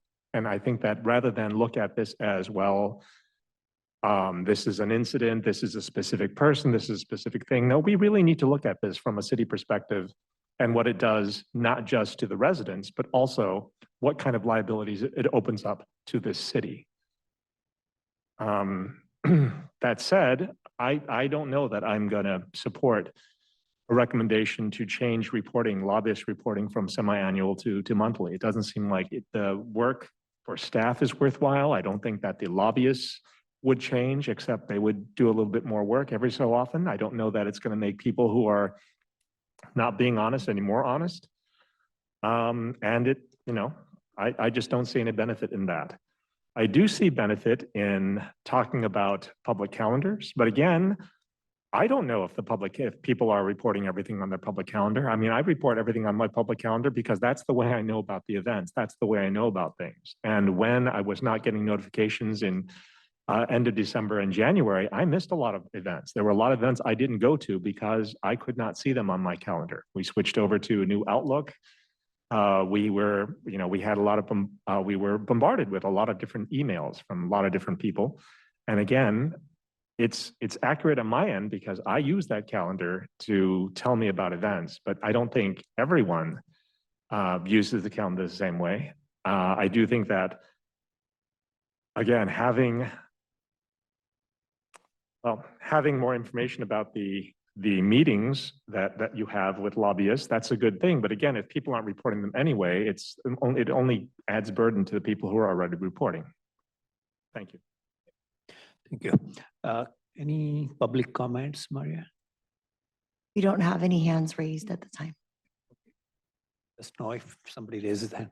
So let me recap what we decided. So if I hear it right, consensus, monthly reporting will not have anyway. So no use of doing that at this stage at least. And I would request the staff to see the limitations of the staff and see what other jurisdictions are doing and how we can make it more enforceable lobbyist ordinance, basically. And you heard the committee, what suggestions can be brought forward, and staff can bring that back with the best practices, really, which are enforceable instead of just having some practices, having an ordinance which is not enforceable. If you have to change some of the ordinance conditions, we should change those and bring it back. And at that stage, we can decide where we move forward. Is that okay? Yep. Councilmember Jain. Then there was the discussion about the fees. About the fees. Okay. So staff will bring back how the nexus, city manager mentioned, there's a nexus study for the why we are charging and how we are utilizing. You can bring that back. I mentioned that there typically is, we'll look into when this Yes. fee was set up, exactly what was done. Sure. You can bring back that at the same time, right? That by consensus? Thank you. So we move to next item number 4, review and discussion on council policy 020, proclamations, commendations, and certificates of recognition. And council policy 009, city representations at meetings, ceremonies, and special events. And Assistant to City Manager Maria Lee, please. Thank you, Chair Shahal. Okay, for this item, just some background. This was also part of the 2023 Governance and Ethics Committee work plan, and it was scheduled to return for committee discussion for Council Policy 20 in particular. Vice Mayor Anthony Becker did bring forth a written petition to discuss recognition items and policies for speaking at events. And with that, on December 12th, the council did vote to refer that item back to this committee for discussion. So what we have before you today is Council Policy 020 and Council Policy 009, which currently both have guidelines pertaining to ceremonies, ceremonial events and recognition items. Just overall overview of Council Policy 20, that is written to identify the authority, criteria, and the procedure for us to recognize individuals, groups, organizations, businesses, special periods of observance and other occasions. So those go into 3 categories on the policy: proclamations, commendations, and certificates of recognition. And sometimes these words are used interchangeably. So the next couple of slides just illustrate a little bit of an overview. Currently, the proclamations specify that it's to highlight specific periods of observance, days, weeks, months, whether that's Public Works Week, Pride Month, civic celebrations, community, regional, state, or national occasions. In addition, the current policy does have language that says it recognizes issues, actions, and/or programs of significance to Santa Clara. Also, they deal with local, county, or state issues that have a connection to our city. And typically, these are presented at city council meetings during special orders of business for proclamations. Commendations are issued to individuals, groups, organizations, or businesses with a connection to the city for an achievement or something that they've done community-wide. Local sports teams, individuals winning titles, competitions, or championships at a state, national, or international levels are usually candidates for commendations. Other things are milestones or commemoration of something. In addition, the policy does cover retirement of city employees, and also it does state Santa Clara Unified School District employees. Currently, the policy doesn't touch on any other type of retirements, though those sometimes have come forth for review for this policy to be presented. Most of the time, commendations are presented at special order during city council meetings, but at times they're also presented at the event that the community is hosting. Lastly, you have certificates of recognition. These are called the mayoral certificates of recognition currently in the policy, and these are issued to individuals, group, organizations, or businesses. They're similar to commendations, but they are just as honorable, but as you can see, they have a different criteria. And again, these are also presented at certain council meetings, but most of these are presented at events. An example would be our Boy Scout troops that receive Eagle honors. Typically will get a certificate of recognition. City staff did a benchmark of neighboring cities, and we benchmark other cities that have council districts. On this slide, you see City of Campbell, Cupertino, and Fremont. And all 3 of these cities have the mayor designating proclamations. Cupertino has the addition of certificates, and Fremont has additional of ceremonial resolutions, certificates of recognition, and proclamations, which are all made through the mayor. Currently, for these cities, all of these certificates or these recognition items bear the signature of the mayor. And the slide there does illustrate the council if they have districts. In addition, the Milpitas and Palo Alto are shown here. The mayor also is designated to authorize proclamations, commendations, and in Palo Alto certificates. And then in addition, lastly here, San Jose with 10 districts, all requests are actually made through their agenda services manager, so they can come from different districts, but they ultimately are approved by the mayor. This document in particular for San Jose does bear multiple signatures, the mayor, the council members, and the city clerk. And then for Sunnyvale, it says in their policy that the mayor actually determines whether a proclamation is signed by only the mayor or by the entire council. And then the second part of this discussion was for Council Policy 009. Based on the written petition for Councilmember Becker, there was a request to review how we have speakers at public events. So this policy actually illustrates the following, that the mayor and council shall represent the city at meetings, ceremonies, and special events. The way we handle this right now, according to the policy, if staff, meaning our executive assistant for the mayor and council, receives an invitation for an event to the mayor, the invitation is typically given to the mayor if she's invited. If it is invited to the full council, the executive assistant will place this event on the full council's calendar.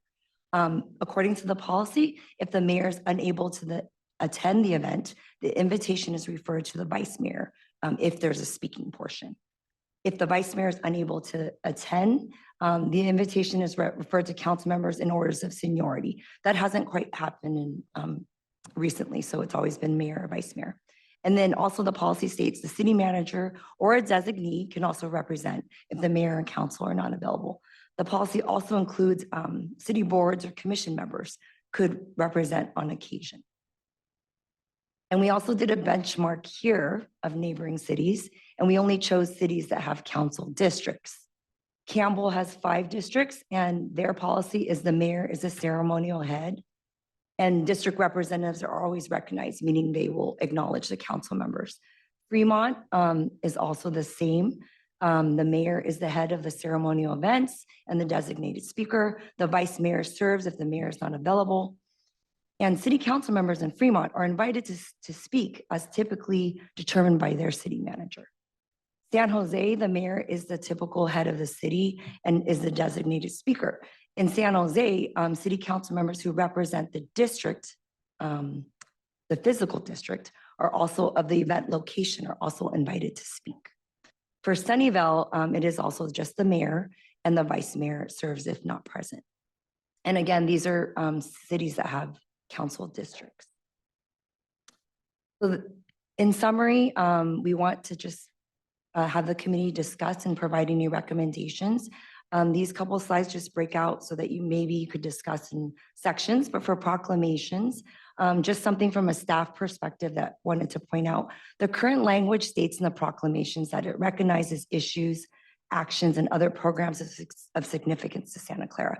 So we want to really consider an option in the policy to distinguish resolutions on substantive issues. For example, we did a resolution on United Against Hate recently. So in this current policy, it does say that the proclamations can be issued for issues. So that's a little bit unclear on a staff perspective, but we've only been using it for periods of observance for months and weeks and things of that nature. So something to consider when you're looking at the policy. And again, for commendations, there can be considerations for, the only thing we've come into interaction with from a staff perspective is sometimes we get retirement requests for those that have served 10 years. And the policy does say to 20 years for accommodation. So something to think about.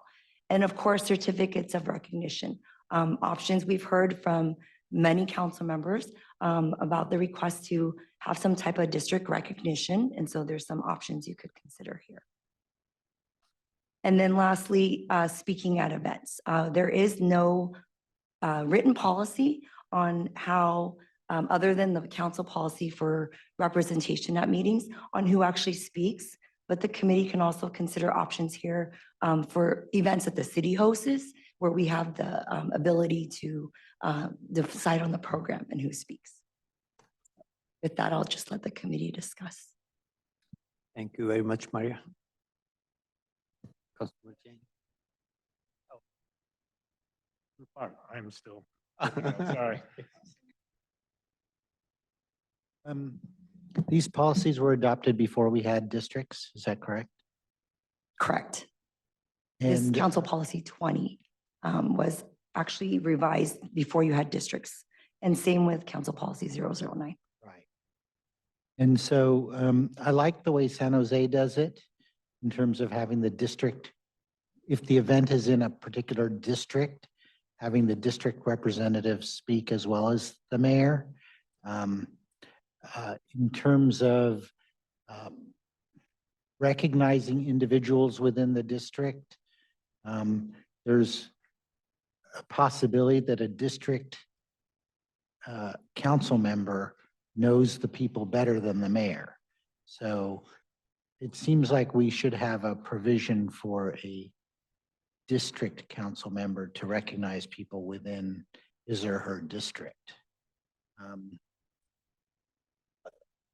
Otherwise, it seems like most cities are just deferring to the mayor for everything. So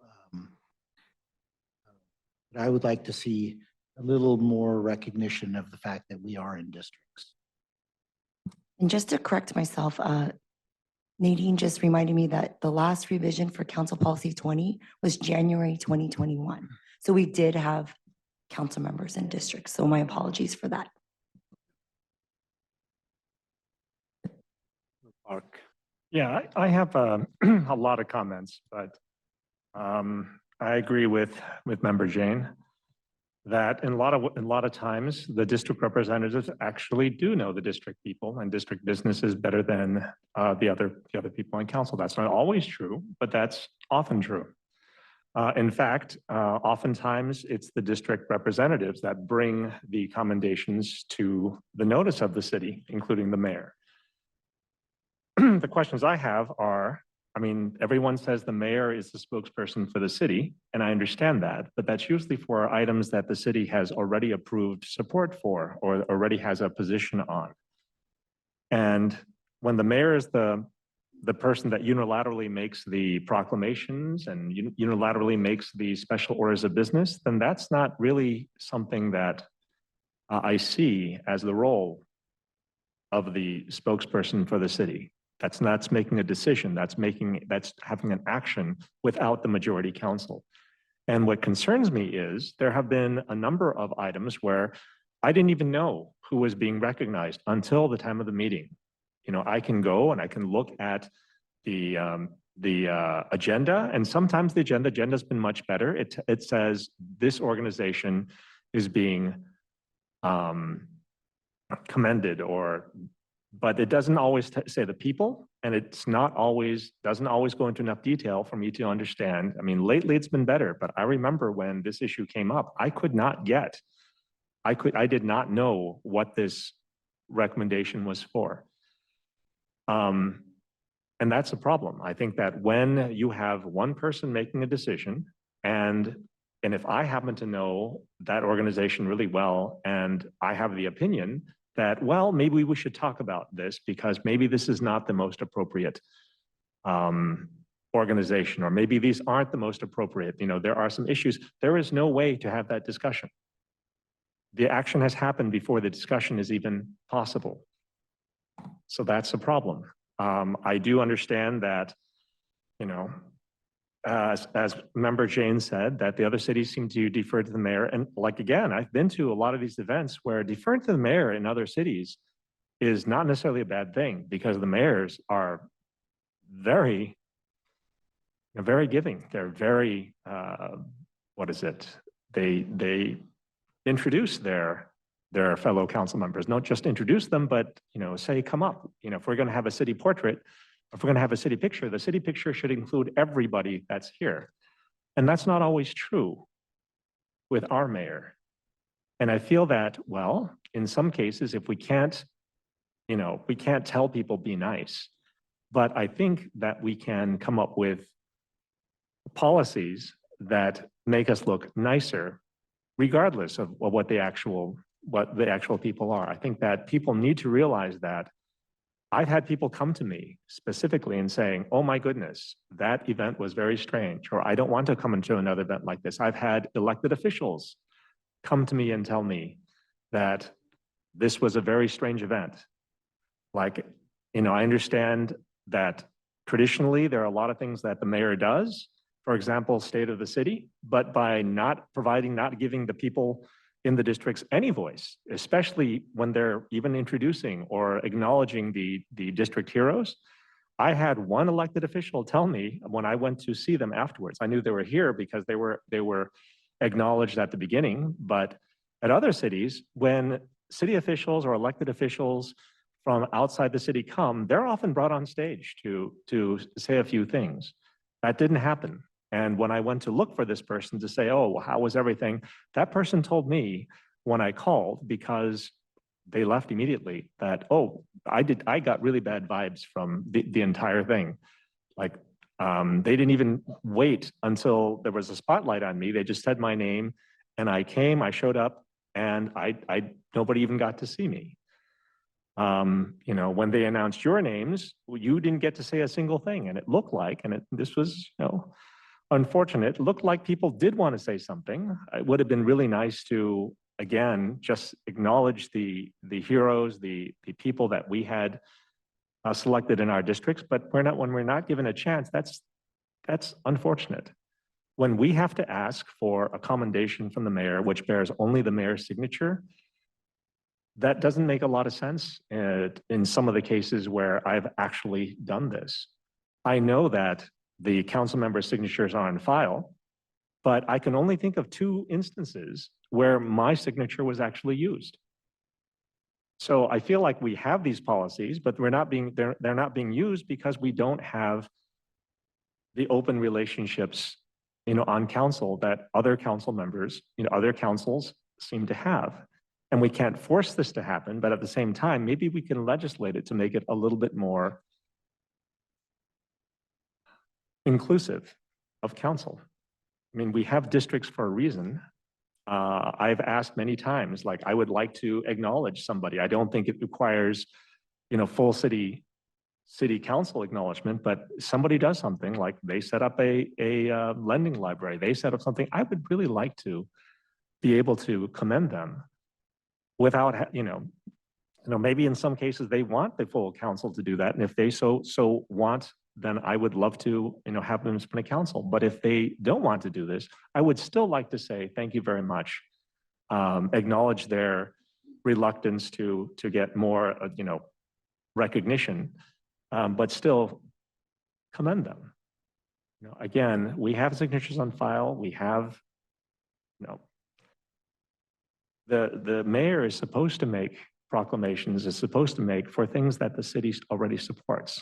And in a lot of cases, I will tell you 100%, they're not what the city supports. They were unilateral decisions made by the spokesperson for the city. I mean, as a member of Sister Cities, I will also say that we have a Friendship City agreement that usually goes through Sister Cities organization that bypass Sister Cities organization altogether. And now we have somebody who is the person who brought the Sister City to us, you know, accused of fraud in several cases. And it's like, well, how do we undo this? Well, the short answer is we shouldn't have to undo this. We should have had a process which, you know, prevented a single person from making a decision outside of council, outside of input from council members who know their districts really well, and council members know their communities very well as well. Thank you. Thank you. So I do have some comments on this. And I think I gave to city attorney the FPPC. I gave, yes, no problem. No, no problem. So I gave city attorney a definition of ceremonial role because I looked into this, like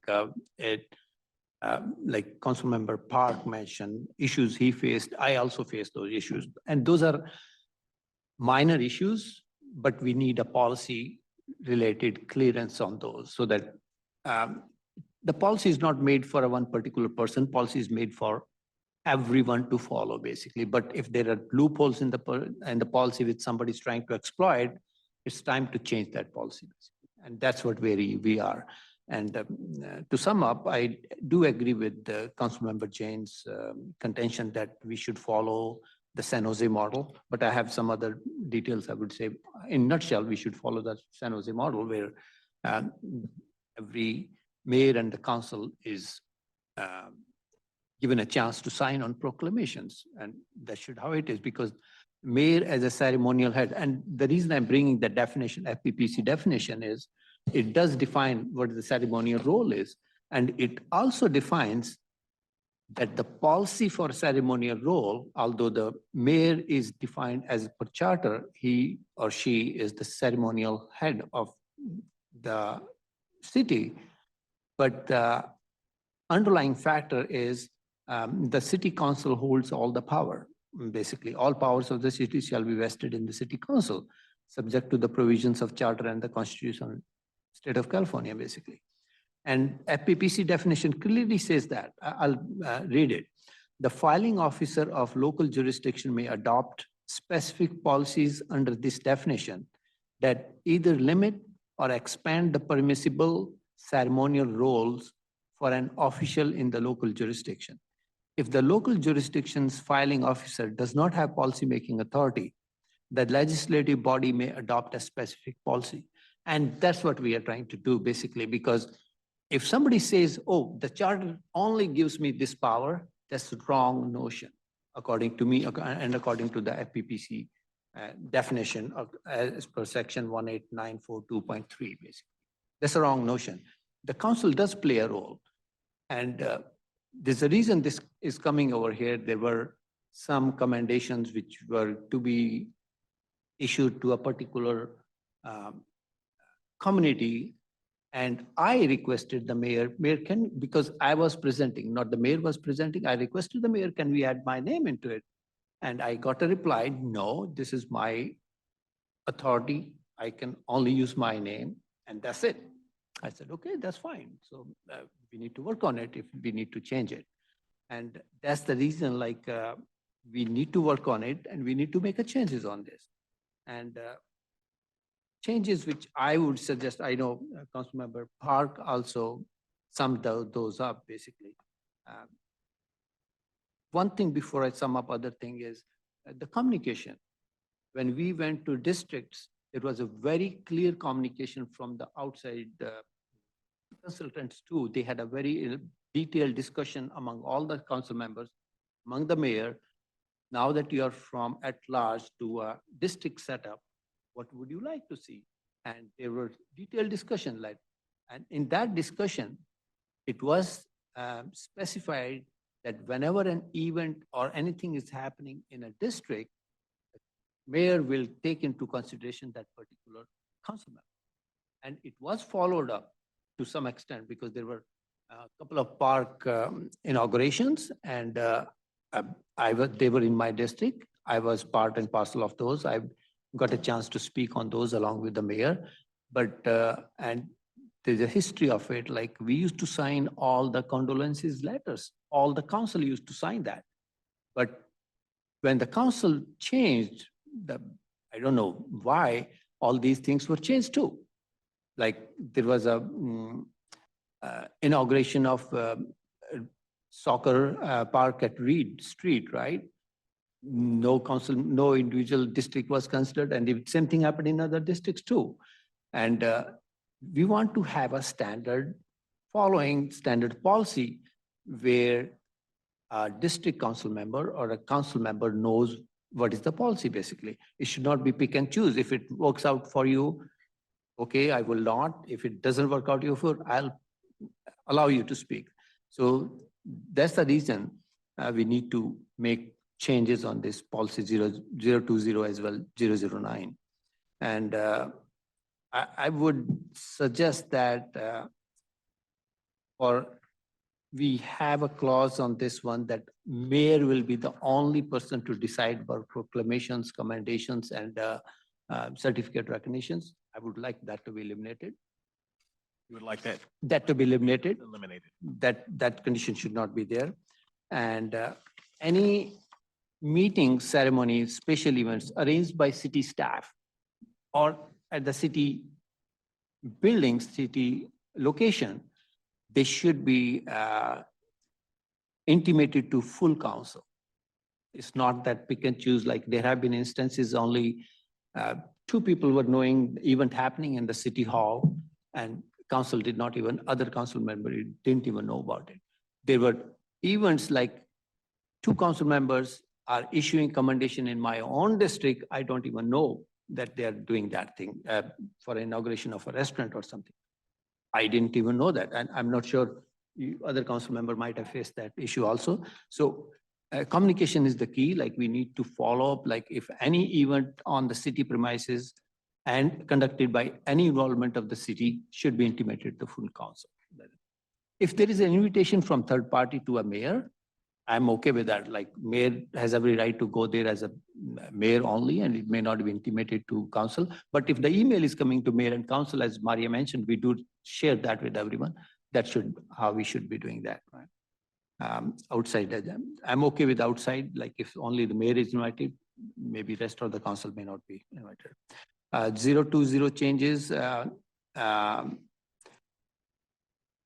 all proclamation issued, any proclamation is being issued on behalf of the city council, basically, on behalf of the city. So all proclamations are issued on behalf of city council. So whenever a proclamation is issued, all council members should be in the loop and should have advanced communication about the proclamation being issued, basically. As of today, only 2 council members, I have multiple times, it has been noted, only 2 council members are knowing about it, body, generally aware of the proclamation being issued outside of city council meetings. And this need to change, follow San Jose process, basically. Along with the mayor, all council members by default should have the right to sign every proclamation of elected official of the city, basically. If some council members don't want to sign, that's okay, I agree with that. But they should be given a notification, hey, we are issuing this proclamation on behalf of the city. You wanna be part of it? Yes or no, or by default, we should be taking care of those. The notion that only mayor has the sole discretion deciding about the proclamation, commendation, and certificate of recognition should be taken out. I already mentioned that. It should be taken out from this thing. Bring in district, individual council members should have a right to issue commendation and certificates of recognition. At least for those 2 things, the district council members should be allowed to do that. And I'm saying if on those ones, if the mayor want to sign, yeah, sure, because she represent the whole, he or she represent the whole city. So if he or she want to sign those district commendation, I most welcome to do that. But if it is initiated by a district council member, then it should be initiated by him or her, and then the mayor can sign those along with the council member. All invitation marked to mayor and council should be shared. You already mentioned that you share those. Communication, information sharing among council members. This is completely broken as of today, to be very frank. I have several examples, like we got an invitation from Izumo, Japan. And I came to know that 2 council members, mayor and the council member, are going to Japan, Izumo, Japan. And at least me and Councilmember Hardy didn't even know about it. And I got a call from Izumo, hey, your council member and the mayor is coming to Izumo. I said, oh, okay, thank you. And I tried to find out, and later on I found, yeah, we are going there. At least, I can't say for other council member, at least me and Karen Hardy didn't know about it. And I did go on that trip. I didn't charge anything to the city, $0, but I did go. So that's an example like where every council member should be in the loop. Any invitation to whether somebody goes, doesn't go, doesn't matter, but we should be in the loop. I think recently Incheon was at City Hall. They had an event over here, and I think council was not in the loop. And if you can improve that process of informing the city council, whether it's a last moment, who cares? Even if it is a last moment, if the city is involved, I would expect that, hey, send an email to all the city council members if they can come and join the event, that would be great. Yeah. So those are my comments. And the other comment on 009, as mentioned, like when we had after districting, we had a state of the city here in the city hall, and every council member was given a chance to speak about their district briefly. But after 2020, I think they stopped that. And I'm not sure why that things changed. So on these events, like if they are a particular event, if some council member, let's say sustainability, if there is an event of sustainability, Councilmember Chen is a champion for that. He, along with the mayor, should be allowed to speak. maybe that, hey, oh yeah, please speak. And it has happened in the past, like some council members specifically asked to speak on particular meetings which were held on the city premises, and they were denied. Despite repeatedly asking during the meeting, they were bluntly denied or ignored for that matter. So we need to make sure that, just like San Jose, I attended some meetings, and San Jose mayor do invite, hey, my council member, this, you want to speak too, please come forward. They do allow that thing. And I know I was at Chamber on last Wednesday. So I saw a commendation from Milpitas, which is signed by both mayor and one of the council members. I know that they're official policy, but that's how it should be basically. If somebody is asking, oh, no problem. Okay, I'll put your name basically on that. That's how it should be. So these are the changes we want to be incorporated into this council policy 020 and 009, that council members and their district elected officials should have a chance to speak during their events for their districts and or any event which is for the citywide event.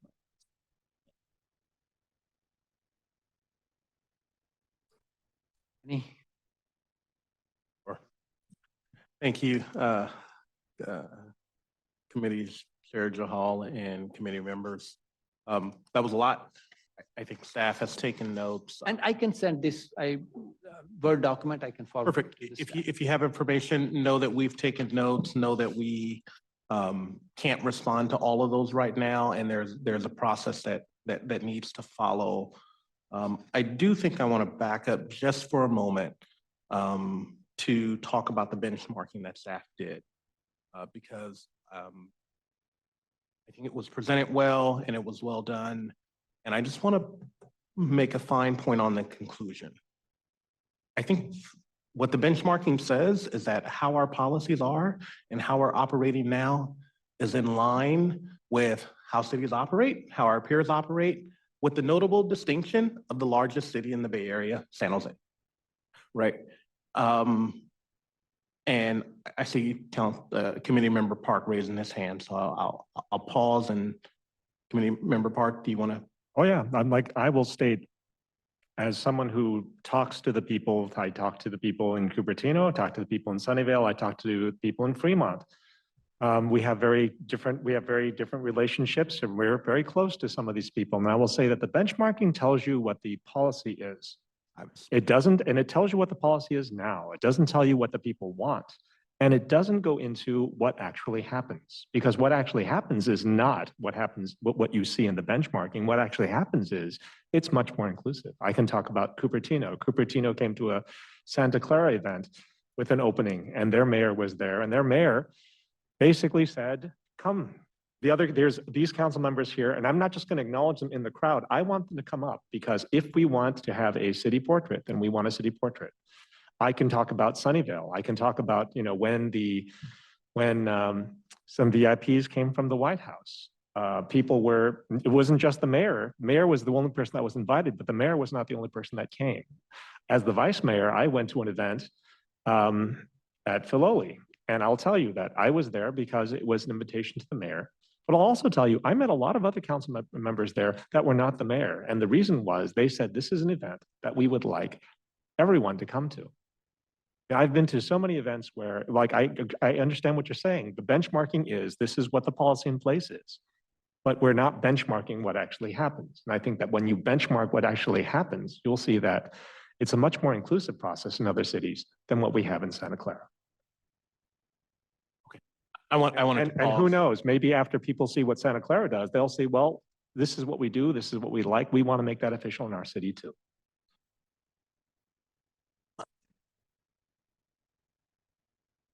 I hear you. What I want to say is, what the benchmarking says is that our current policies are actually in alignment with what the current policies is for our peer cities, with the exception of the largest city in the Bay Area, San Jose. Totally understand that what we're hearing from the committee is that there have been experiences where how the policy is put in place has caused what I'm hearing is some concerns and a desire to amend our policies such to make it provide direction to staff, I think is a key point in that community members should be invited to speak and adjust how proclamations, commendations occur. And so I think that it is important to first discuss some of the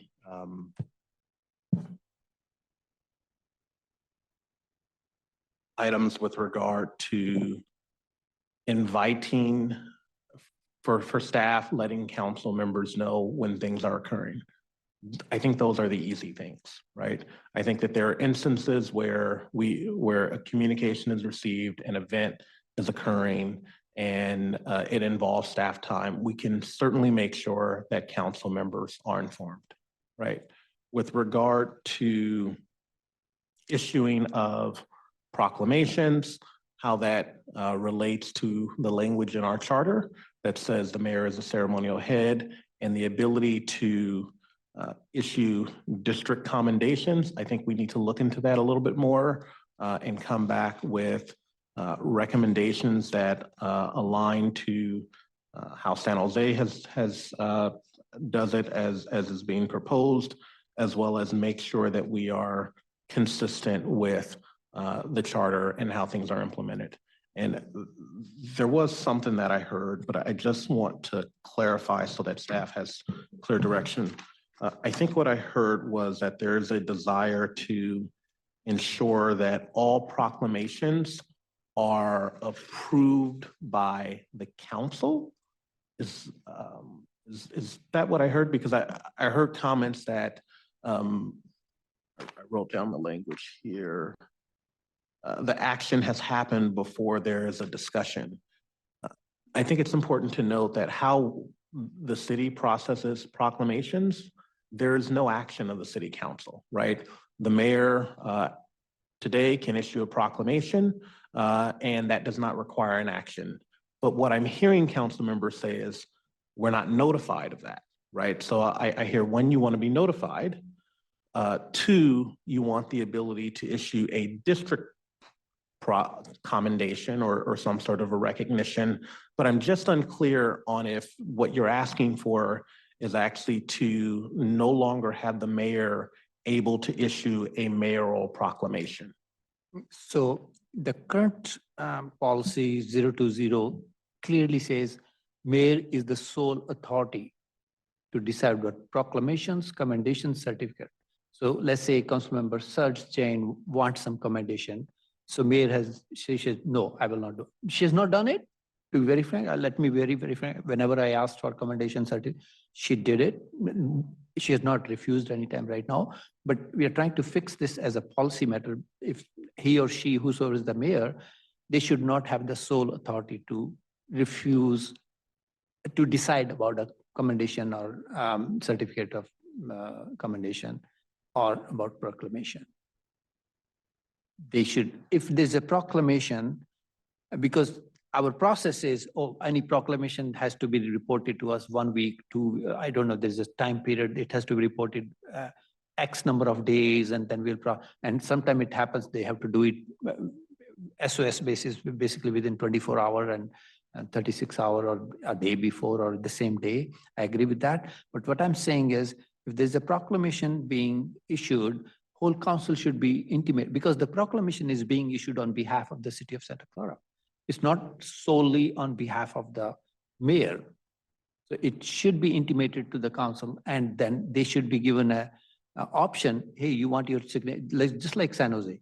They give you their option to council members to sign that proclamation.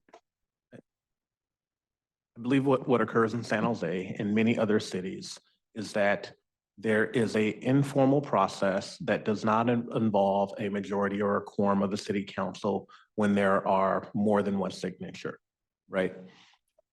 I just want to be very clear, because staff is going to go back and do some analysis.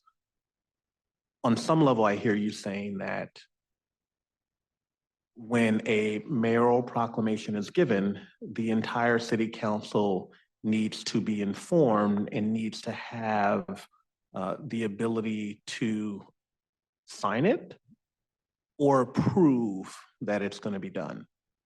Because right, because we can write a policy that says all proclamations should have the signature of the entire city council, right?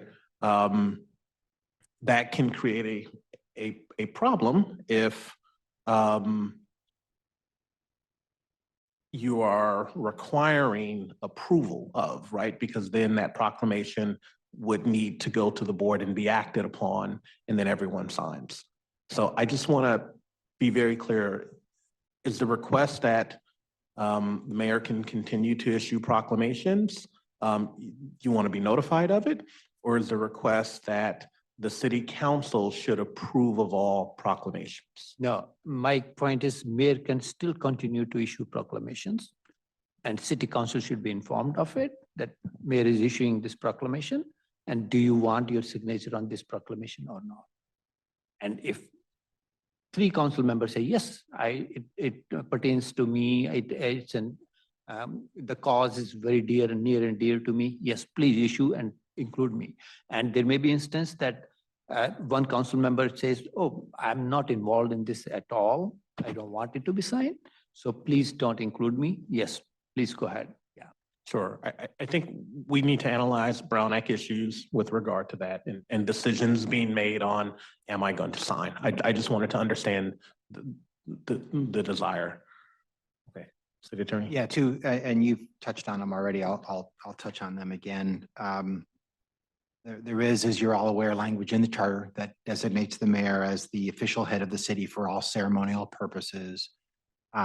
That's not elaborately, or clearly defined, and usually those things are defined, by pattern and practice and understanding, and looking at other jurisdictions to see what they do, right, with similar language. And as city manager pointed out, our policies in their current form really align with that, kind of with the mayor, with the dominant kind of premier role. Your language is helpful from the Political Reform Act.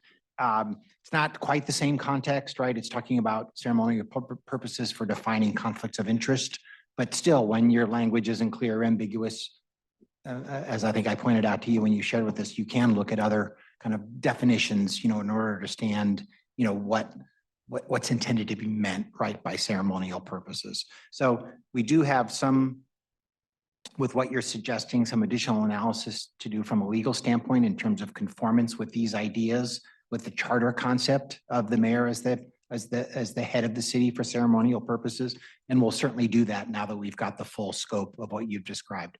The city manager also adroitly pointed out another potential practical issue that ought to be solvable, which is Brown Act issues, right? There's a certain level of kind of communication that needs to occur only in an open public meeting, and potentially consideration of whether or not to issue a public, a proclamation or not in an open or public meeting could be problematic.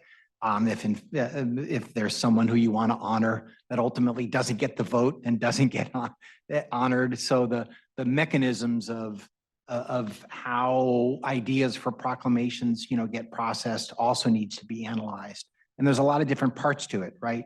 Who can initiate whether or not a proclamation can be issued? Who ultimately decides? When is the city council, advised in that if the mayor is advising? What level, if any, of city council approval over that should occur, and ultimately who signs, right? There's all little pieces to the proclamation process. Currently, the way it works, correct me if I'm wrong, is things come through the mayor's office. Any of you can propose, something to the mayor.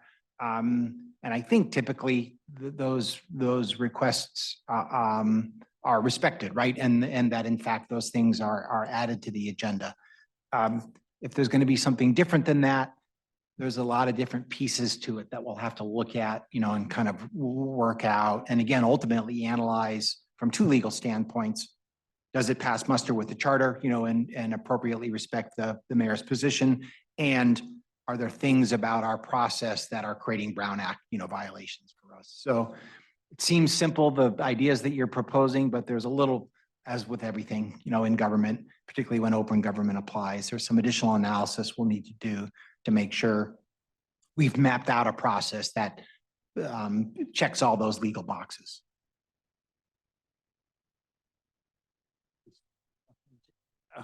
Park.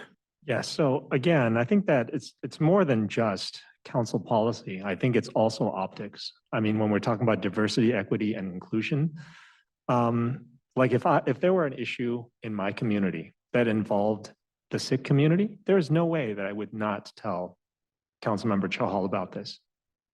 At the same time, Councilmember Chahal referred to Ichon, who is a friendship city that was unilaterally decided by the mayor, did not come through sister cities at all.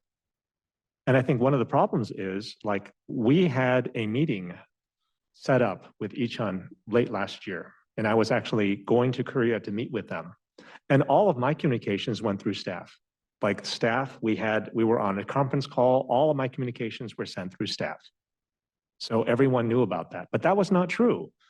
The mayor had a lot of discussions, excluding me from this, to the point where Ichon actually called me on the side to say what's going on. And I said, well, I don't know, please talk to staff. That's what I did because I wanted to be a good actor in this. Well, it turns out when I went to Korea, I did meet with Ichon and I met with the city council. And it turns out there's actually two councils there. There is a municipal council and there is the city council. And the municipal council went to APEC, came to the city and met with the mayor outside because they didn't know, they weren't told that I wasn't here. The only council that I was talking to was the city council, and they knew that I was going to Seoul, Korea, so they met with me. But the fact that you've got somebody from the Korean community who's going to Korea being excluded from the Korean Friendship City discussions, when that's literally right in the area, 30 minutes from where I was staying, doesn't make any sense to me. And to be honest, like rather than say, well, this was a mistake or this was this was, I try to make all of my communications transparent. I try to do them all through staff. In fact, when they try to come to me around on the side, I said, no, you send your conversation through staff so everybody knows about this. And the fact that we have to make this a policy is kind of appalling to me, right? It is. But the fact that these have happened is, you can talk about what we would like, but failing the policy enforcing what we would like, I think that we need to make changes that say, well, this is just respectful. Member Park and Chair Chahal, if I might, I absolutely understand kind of the analogous points being made about sister cities. Probably a whole other, though, separate set of policies and conversations not on the agenda now. So I don't know if we should be deliberating so much about that. That might be a referral back to staff if that's a desire of this group. I think that to put it on one would have a significant effect on the others. No, I know. I'm not suggesting it's a inappropriate topic for discussion. We're limited in the extent to which it should be discussed at this agenda item. I agree, like the communication within the council can be brought forward or we can be discussed at a much broader aspect, like how we communicate with each other. We can if we can limit ourselves to, if we want to limit ourselves with this thing, that would be okay. Yes.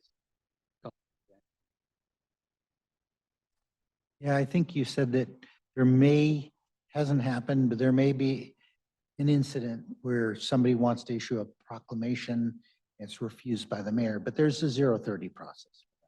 Yes, We it could be brought we could forward to the actually full council. make it happen. Yeah. That wouldn't violate Brown Act. Right. Yeah, but my question is on the Brown Act. We do BCC to the full council, right? Let's say take an example. Somebody, council member A, this asks for a proclamation, right? And it goes to mayor and mayor staff, it goes to staff and staff sends BCC to, hey, we are issuing this proclamation. You want to sign on it? And it's a BCC, it's not coordinating. I'm not talking to Councilmember Jane, or if I get an email. Would that be, let's say, I respond, no, I don't want, or I I want on that, let's say 3 council members, 4 council members respond to that, yes, please put my name on. Yeah, Is we- that a, We might be able to manage things like that are purely kind of ceremonial. I guess that the concern I had was if it wasn't just notice, but it was in effect, de facto advance approval from the council of the proclamation, then that would clearly be problematic, right? So that's why I'm breaking it down into its different parts. There's certain things that might be able to communicate it, opportunities for input, but kind of advance approval with something being pre-approved before it goes on the council agenda, that would be problematic. So we need to kind of look at all the different bundle of things, that you're asking about and make sure we're fitting them into the right structure and process. Again, both to pass muster of overall, is this something council as opposed to mayor has authority to do? And is this something that we can communicate outside the full kind of open council consideration process? so Right. if, oh, go ahead. No, not speaking as a lawyer, but I think a practical scenario is the difference between a proclamation recognizing a 90th birthday, right? That may be signed by multiple council people. A different level of legal analysis will be required if it is a letter of support or for a state or federal funding, right? If we have council members making an individual decision on whether they sign that letter outside of a public meeting, that would not pass muster. And so we really need to bring back a number of different examples and analyze it, because there could be issues where it is totally legally appropriate and it's not a Brown Act issue. There could be other issues where we cannot have individual council members making decisions on signing their name outside of a public meeting. Fair enough, like, you can, when you bring back, we can bring back your legal opinion as well as the process, and we can talk about it at that time.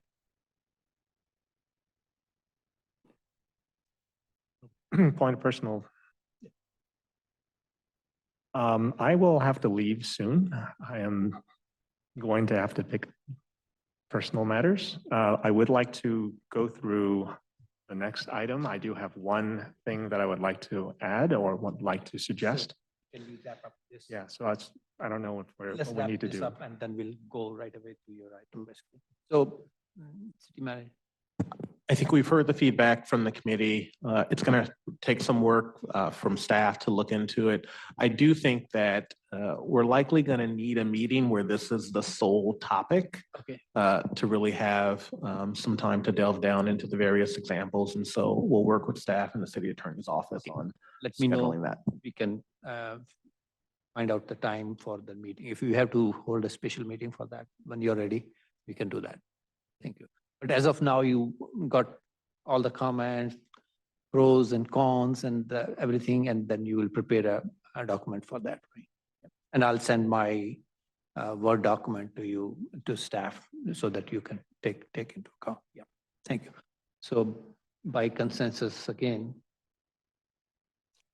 wanting this issue for the follow-up meeting. I'm sorry, I'm forgetting, did we go to the public on this one? Oh, sorry, I don't think so. Yeah, We do not have any hands raised. okay, thank If you. anyone wants to raise their hand, please. Thank you. Okay, so.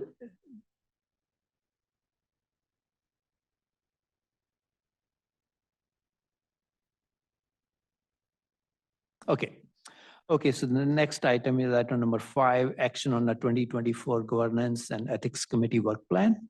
And I'll go to Assistant to City Manager Maria Lee on that. Thank you.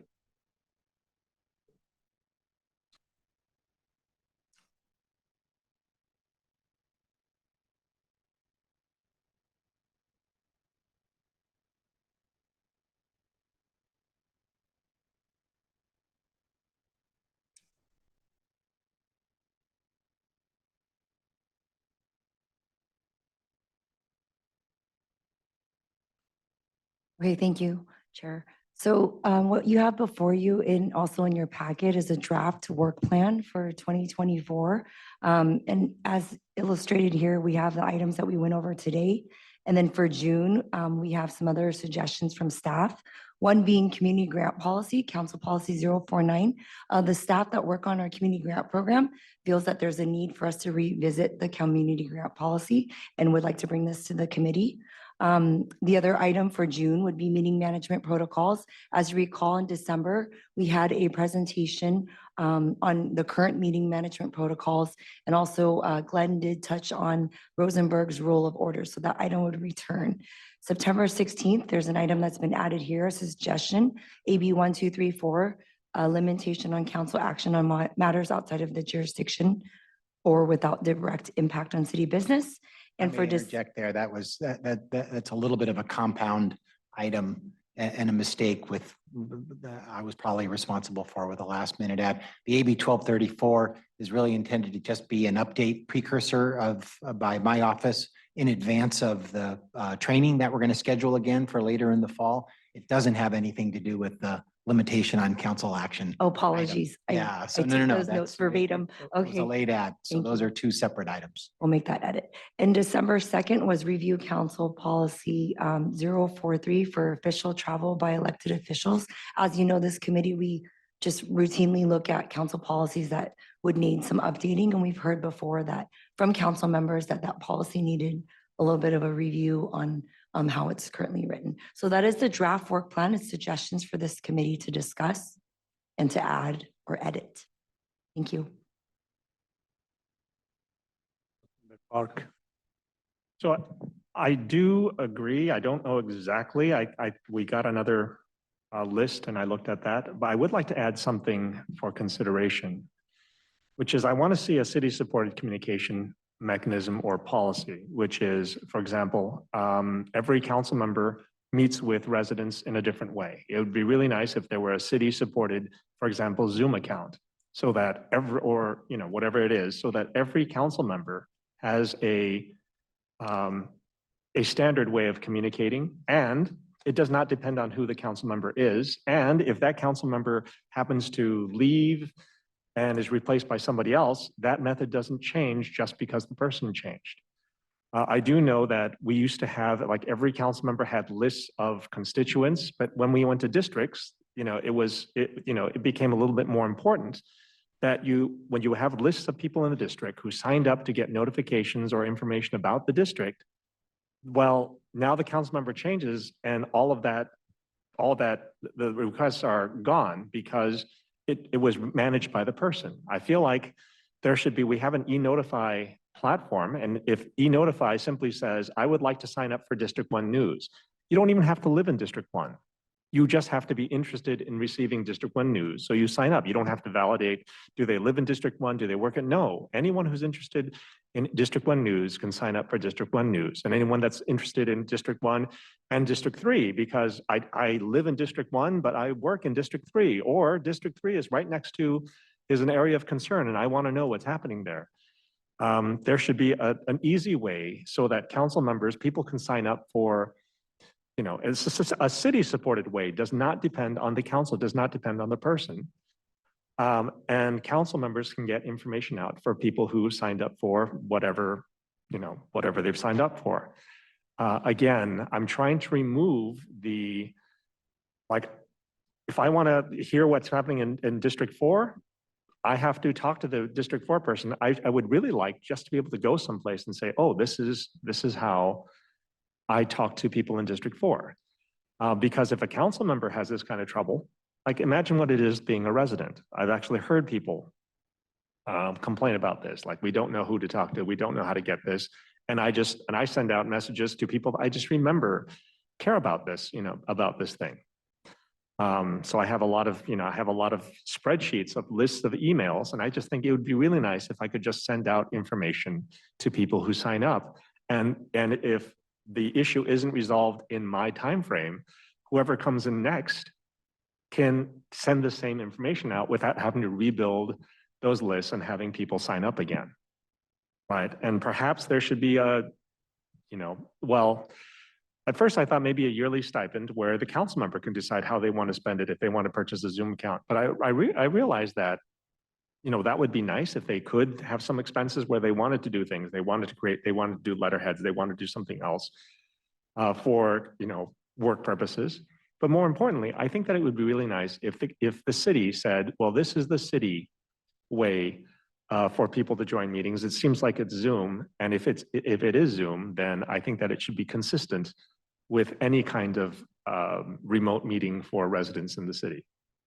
So my request is to consider communication, outward communication, especially from a district perspective, and manage it so that the people who are informed doesn't depend on the person who's on council. And if I could take a point of personal privilege, I have to leave. I would like to make one comment about item 6, if I may.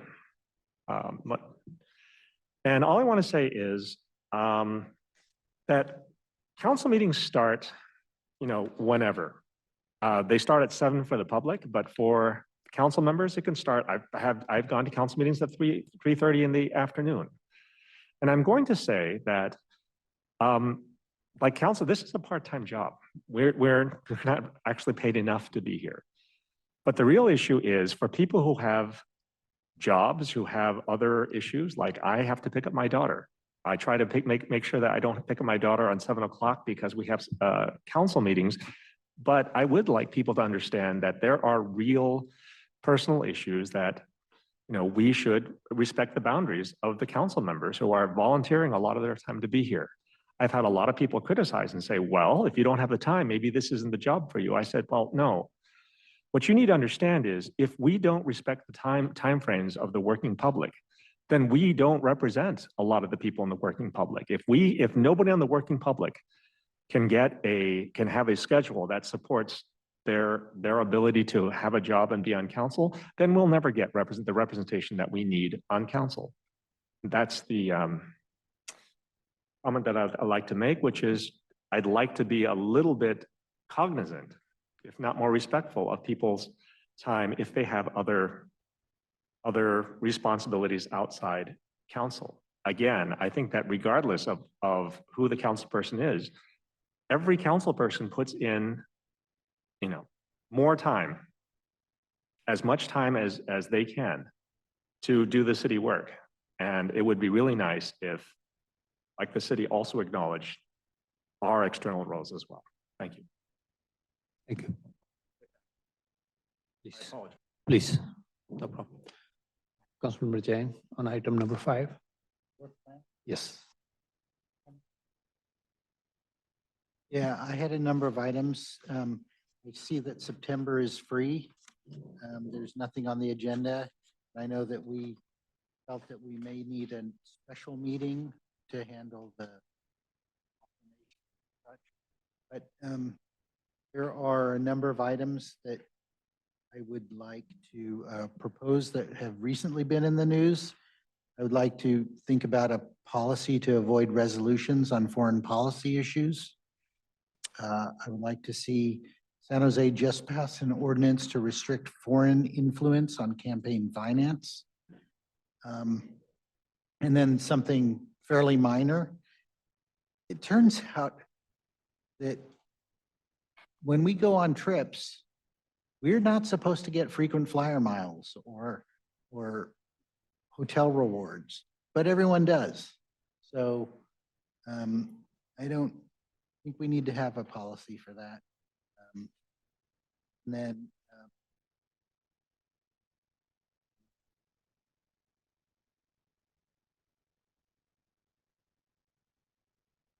as Councilmember Park said, we're part-time. This is actually a pretty big job. And I know the city of Arcata, which is a tiny little city, they provide healthcare for council members. And that would be a policy that would only go into effect after the current council members are gone. But I think it's probably, healthcare is very expensive. It's probably time to maybe consider that as a compensation for council members to be after we're all turned out. Or tracking district level services and spending per district, just to make sure that all the parks don't end up in my district. And then it seems like the minutes from the commissions are inconsistent. Like the BPAC, they just have the video times, so they refer to they just say, here's the video and here are the times that things were discussed. I actually like having transcripts of all the meetings. This is something that I brought up recently. There wasn't actually a transcript of the June 7th, 2021 Governance and Ethics meeting until I asked for it. So anyway, those are some things that I.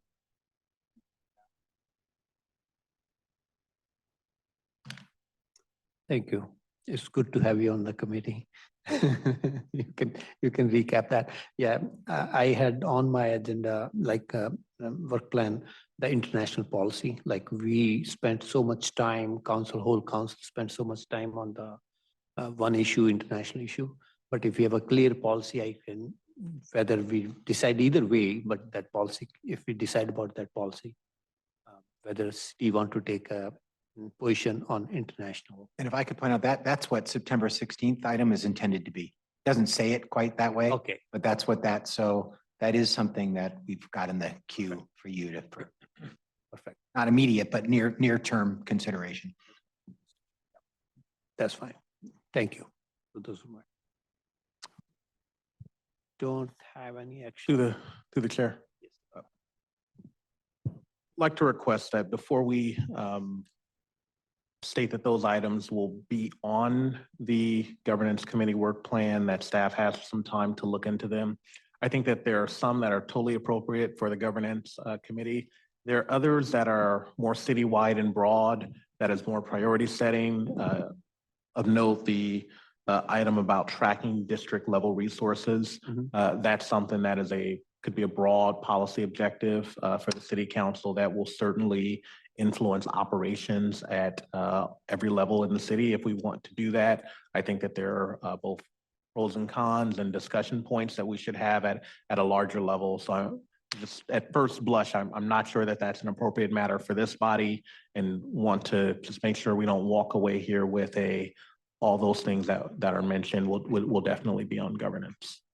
And I do agree, because the demographics, some districts are purely residential and some districts have a mixed business as residential. So we may not be having, that statistics may not provide the right number. Oh, this district only got X percent, whereas other got Y percent because of the demographic. So yeah, but anything down the line as a policy matter, so that districts, council member know about what's happening in their district and what's being spent actually, that will help.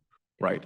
And then there are some things that may be in a city manager's directive that we can look at vis-a-vis how travel is handled, and want to make sure that any rules around travel that we have for the city council dovetail with our rules for all city employees, or at least does not create an issue that we didn't foresee. So let us come back and take a look at those, and then we'll advise.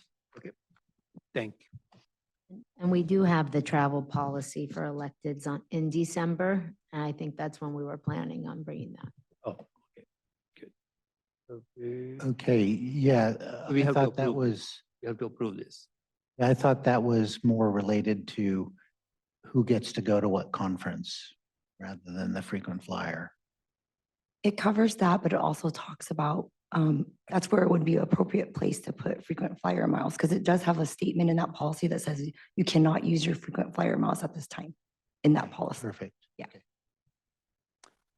So we, with the item discussed, we can approve the, Jenny, you want to make a? Yeah, I'll make a motion to approve this. We do have one speaker, I believe. Sorry. Yeah, please. They did not list their name, so I tried to chat, but hold on one second. Just says Zoom user. Hello, Zoom user? Yes, I don't know if you can hear me. Yes, we can hear you. Oh, okay, great. I'm Dr. Tom Shanks. Oh, And the hello. question I have about the agenda or the tentative work plan that you have in place here, or we're discussing here, is where is the third part of the mission of the committee represented here? And I am talking about the part that says that this committee is supposed to consider further implementation of the city's Code of Ethics and Values program. And I don't see that on this work plan, so I wanted to ask a question about that. And the other thing I wanted to mention about this is on July 11th, the council voted to, as part of that motion, to hire an independent ethics consultant. And that was 7 months ago, and I'm wondering if anything has happened with that, and should that appear on your agenda for sometime in the future? That's it. Thank you. Thank you.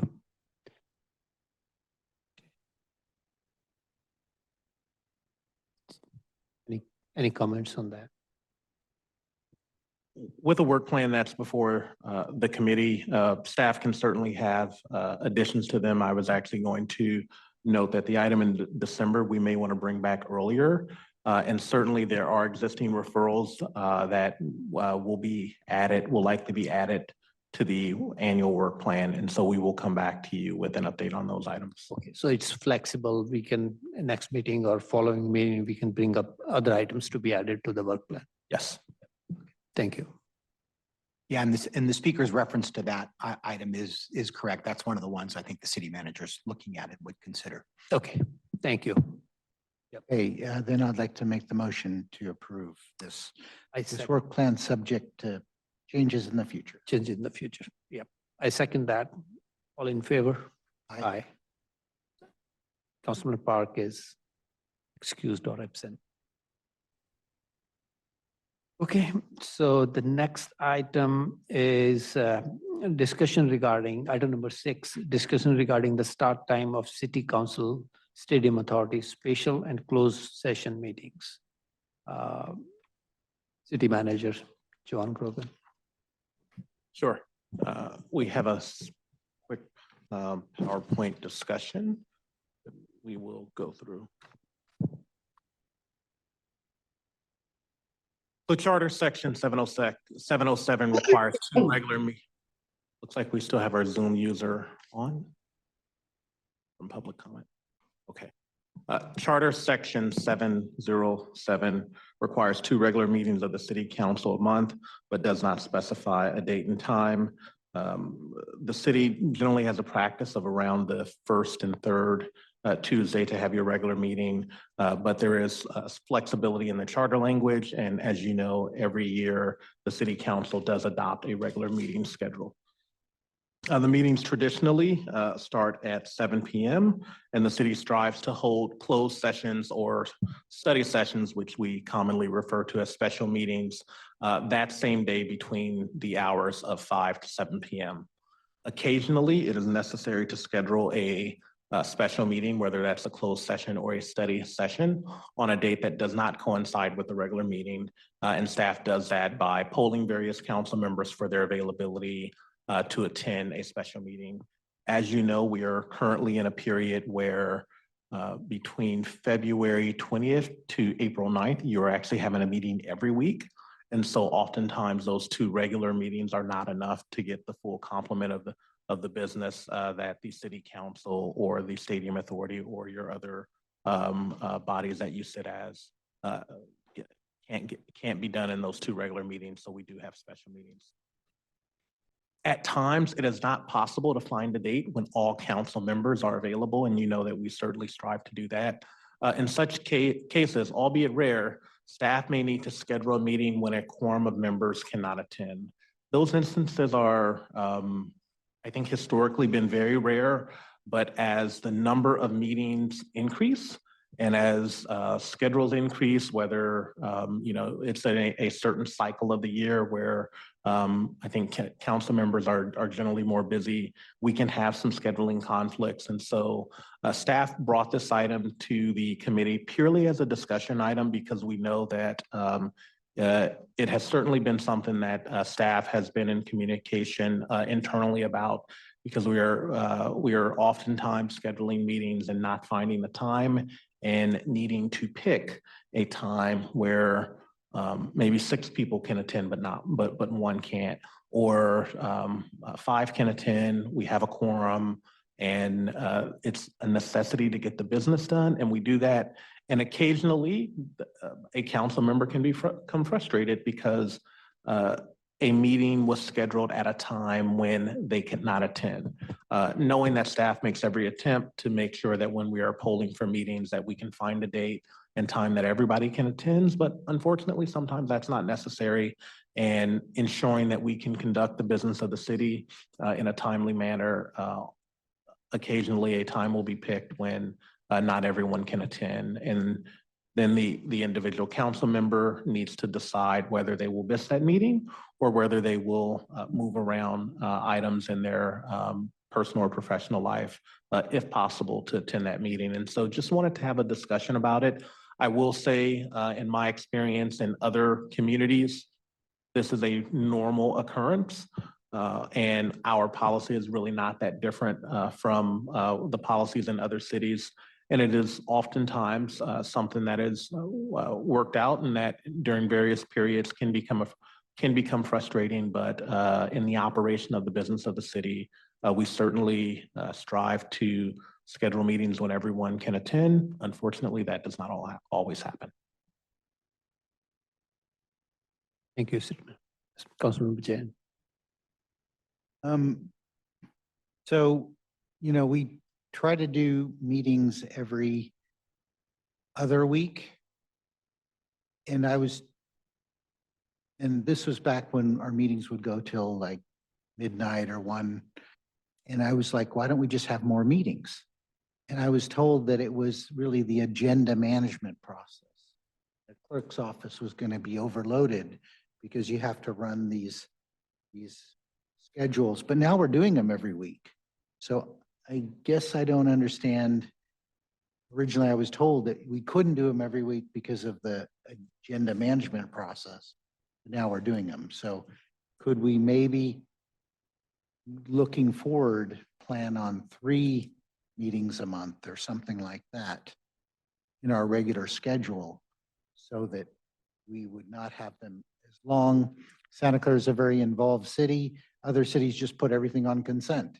And then, you can start late and end early to compensate. So I don't like that. I actually pull items off of consent because I think the public needs to know what we're doing. But maybe that's a consideration. It's just to put them in the regular schedule. And some of them will be very short, but that might be a possibility. Couple of responses to that. One, on a go-forward basis, we really, on a staff level, want to attempt to make sure that we can conduct the vast majority of the regular business in your regular meetings. And so we've done a number of things internally to ensure that we are planning the workload that is due to come before the legislative body. We've developed over the last year, a number of internal tools as well as external tools to communicate out what is coming before the council. I think that is already showing dividends. We have not had a number of agenda items that consent goes into double letters. And we are attempting to, as we schedule out the work that is ahead, be very cognizant on how long items will take. So we're not routinely going into the wee hours of the night and the morning. And that takes some work in our normal management meetings and planning that work. I will say that we are in a point where we are having a meeting every week through the end of February and the beginning of April. That is very taxing on staff. Essentially, we're putting out a council packet every week. And the review cycle for those, the preparation for the PowerPoints, ensuring that the board is getting well vetted analysis, recommendations, and professional presentations is a significant workload, right? In addition to the boards and commission work that needs to be done, the special meetings for your closed session when we're involved in labor negotiations, as well as a number of legal matters. Having a meeting every week is a bit challenging for almost any organization, but certainly this organization with the level of workload. And so we do want to continue to on a go-forward basis, make sure that we can use those regular meetings to do the core business of the city. Occasionally, of course, there'll be a need for a special meeting. I will say that the start time at 7 o'clock for our regular meetings is something that cities frequently have discussions about. You know, counties meet during the day. Most cities say, well, we don't want to meet during the day because we want the public to be able to attend our core business items. And by saying that, many cities often say, well, we also don't want to begin at 5 o'clock because that's when the workday ends and people need to do all their activities. And if they have a family, take care of that. And so 6 or 7 o'clock feels about right, right? And this agency has said historically 7 o'clock feels right for those regular meetings. And that does provide us with some time. And now we're trying to aim for around starting at 5:30, hopefully, for a closed session if we need one. And then oftentimes, as you know now, we're doing dinners, committee dinners. And so that's an hour. And so if you have a closed session and a dinner is about an hour, 30-minute closed session, 1 hour dinner, that's about all you can fit. And sometimes you need more than 30 minutes in a closed session. And so we bumped into 5 o'clock, which can pose challenges for our council members that have working schedules. And so we've had some internal conversations about that, saying, you know what, if we need a closed session, let's poll the council and see, can we have that at a different time if we really need some time to really delve down on a matter in closed session. And so how I like to think about the agenda planning process, it's a living, breathing process that frankly staff meets on at least twice a week. Monday in our agenda planning meeting and Wednesday in our management team meeting. And there's our internal agenda planning document is being updated by staff every day of the week. And we come together as a group twice a week to talk about that. So big, complicated organization with 1,500 people, $1.3 billion budget, a lot of services that are provided. And oftentimes or sometimes there can be conflict when scheduling meetings because you have to schedule it at a time where the entire board cannot attend. I would say that, we certainly will continue to try and minimize that, but it's probably a normal part of the process for a organization like this when you have items that come up and we sometimes have to move at the speed of business and make sure that we can have a special meeting when needed. So on that one, I'm not sure which city was it. I was talking to somebody and they mentioned that sometimes they take the closed door meeting after the meeting. Have we explored? It does that, right? So have we explored that to accommodate like Councilman Park did mention, like everybody can have their own private schedule and there can be conflicts about that. So have we looked into those? That can help. We have, and we do. I think there were a few times where we did go back into closed session after the regular meeting. Oftentimes, those meetings are only reserved for when it is only staff, because if we are paying a outside consultant or an attorney, we don't want them on hold for that entire time. I will say that I think everyone is sort of getting over the hangover from COVID and when the state rules were relaxed. And so you could have completely remote meetings. And so it was easier to schedule some of these meetings and closed sessions when everyone was remote. But now that we're back to the normal pre-COVID rules where you need a majority of the body in person, it makes scheduling a little different. And, life is a little different now post-pandemic. If I might add. Yes, please. Mr. Chair, and this is not me being selfish because as you know, I'm in every part of the meeting, not just the closed session part of the meeting. But I've had experiences both with closed sessions in advance and closed sessions afterwards. Either one can work, right? But part of my bias about having the closed session meetings in advance, aside from convenience of scheduling with outside consultants, which can be very expensive, right? And you can give them time certains there, is some of your more intense kind of discussions and analysis and direction occurs in closed session. And so the idea that some of those very significant material matters would be happening potentially 11 o'clock, 12 o'clock, after midnight with the kinds of books of business that this council has is nothing I want to put you through. It is nothing you necessarily even want to endure, right? When you're at the end of a meeting, oh my God, we have to go in closed session now. And a lot of closed session, conversations are really challenging and really analytical and require all of us kind of at our best selves. So again, that's a little biased with me in terms of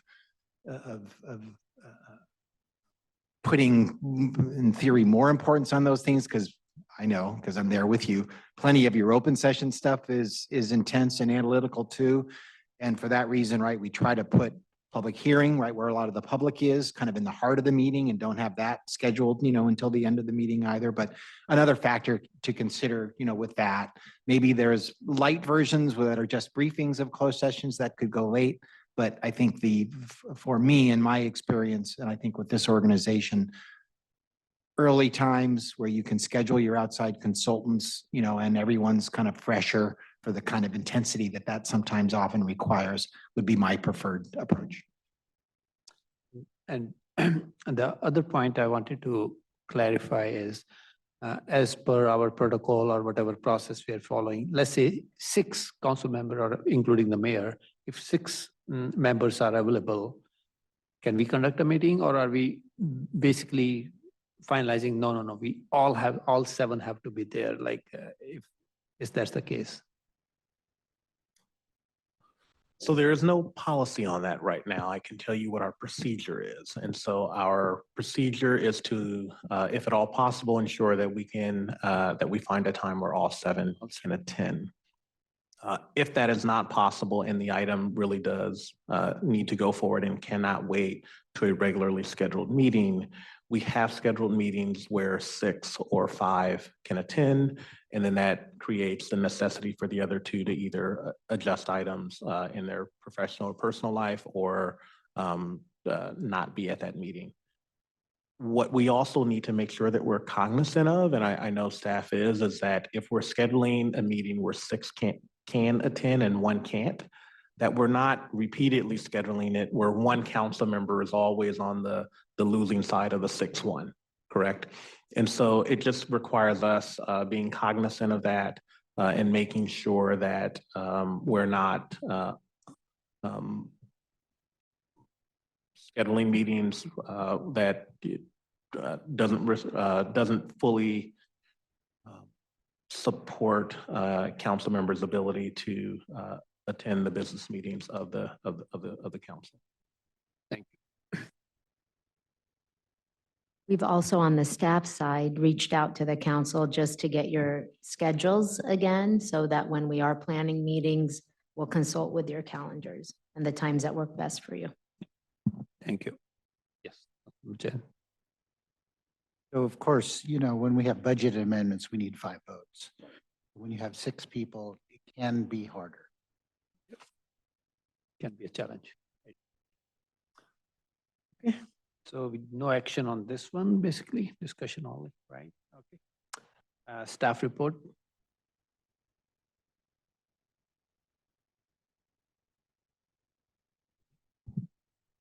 Any committee member? Okay. I'll just note that we will be coming back with additional work plan items at your next meeting. Okay, thank you. So this meeting is adjourned. Thank you. You don't need to vote, right? Adjournment, voting, right? Thank you, everyone. Appreciate it.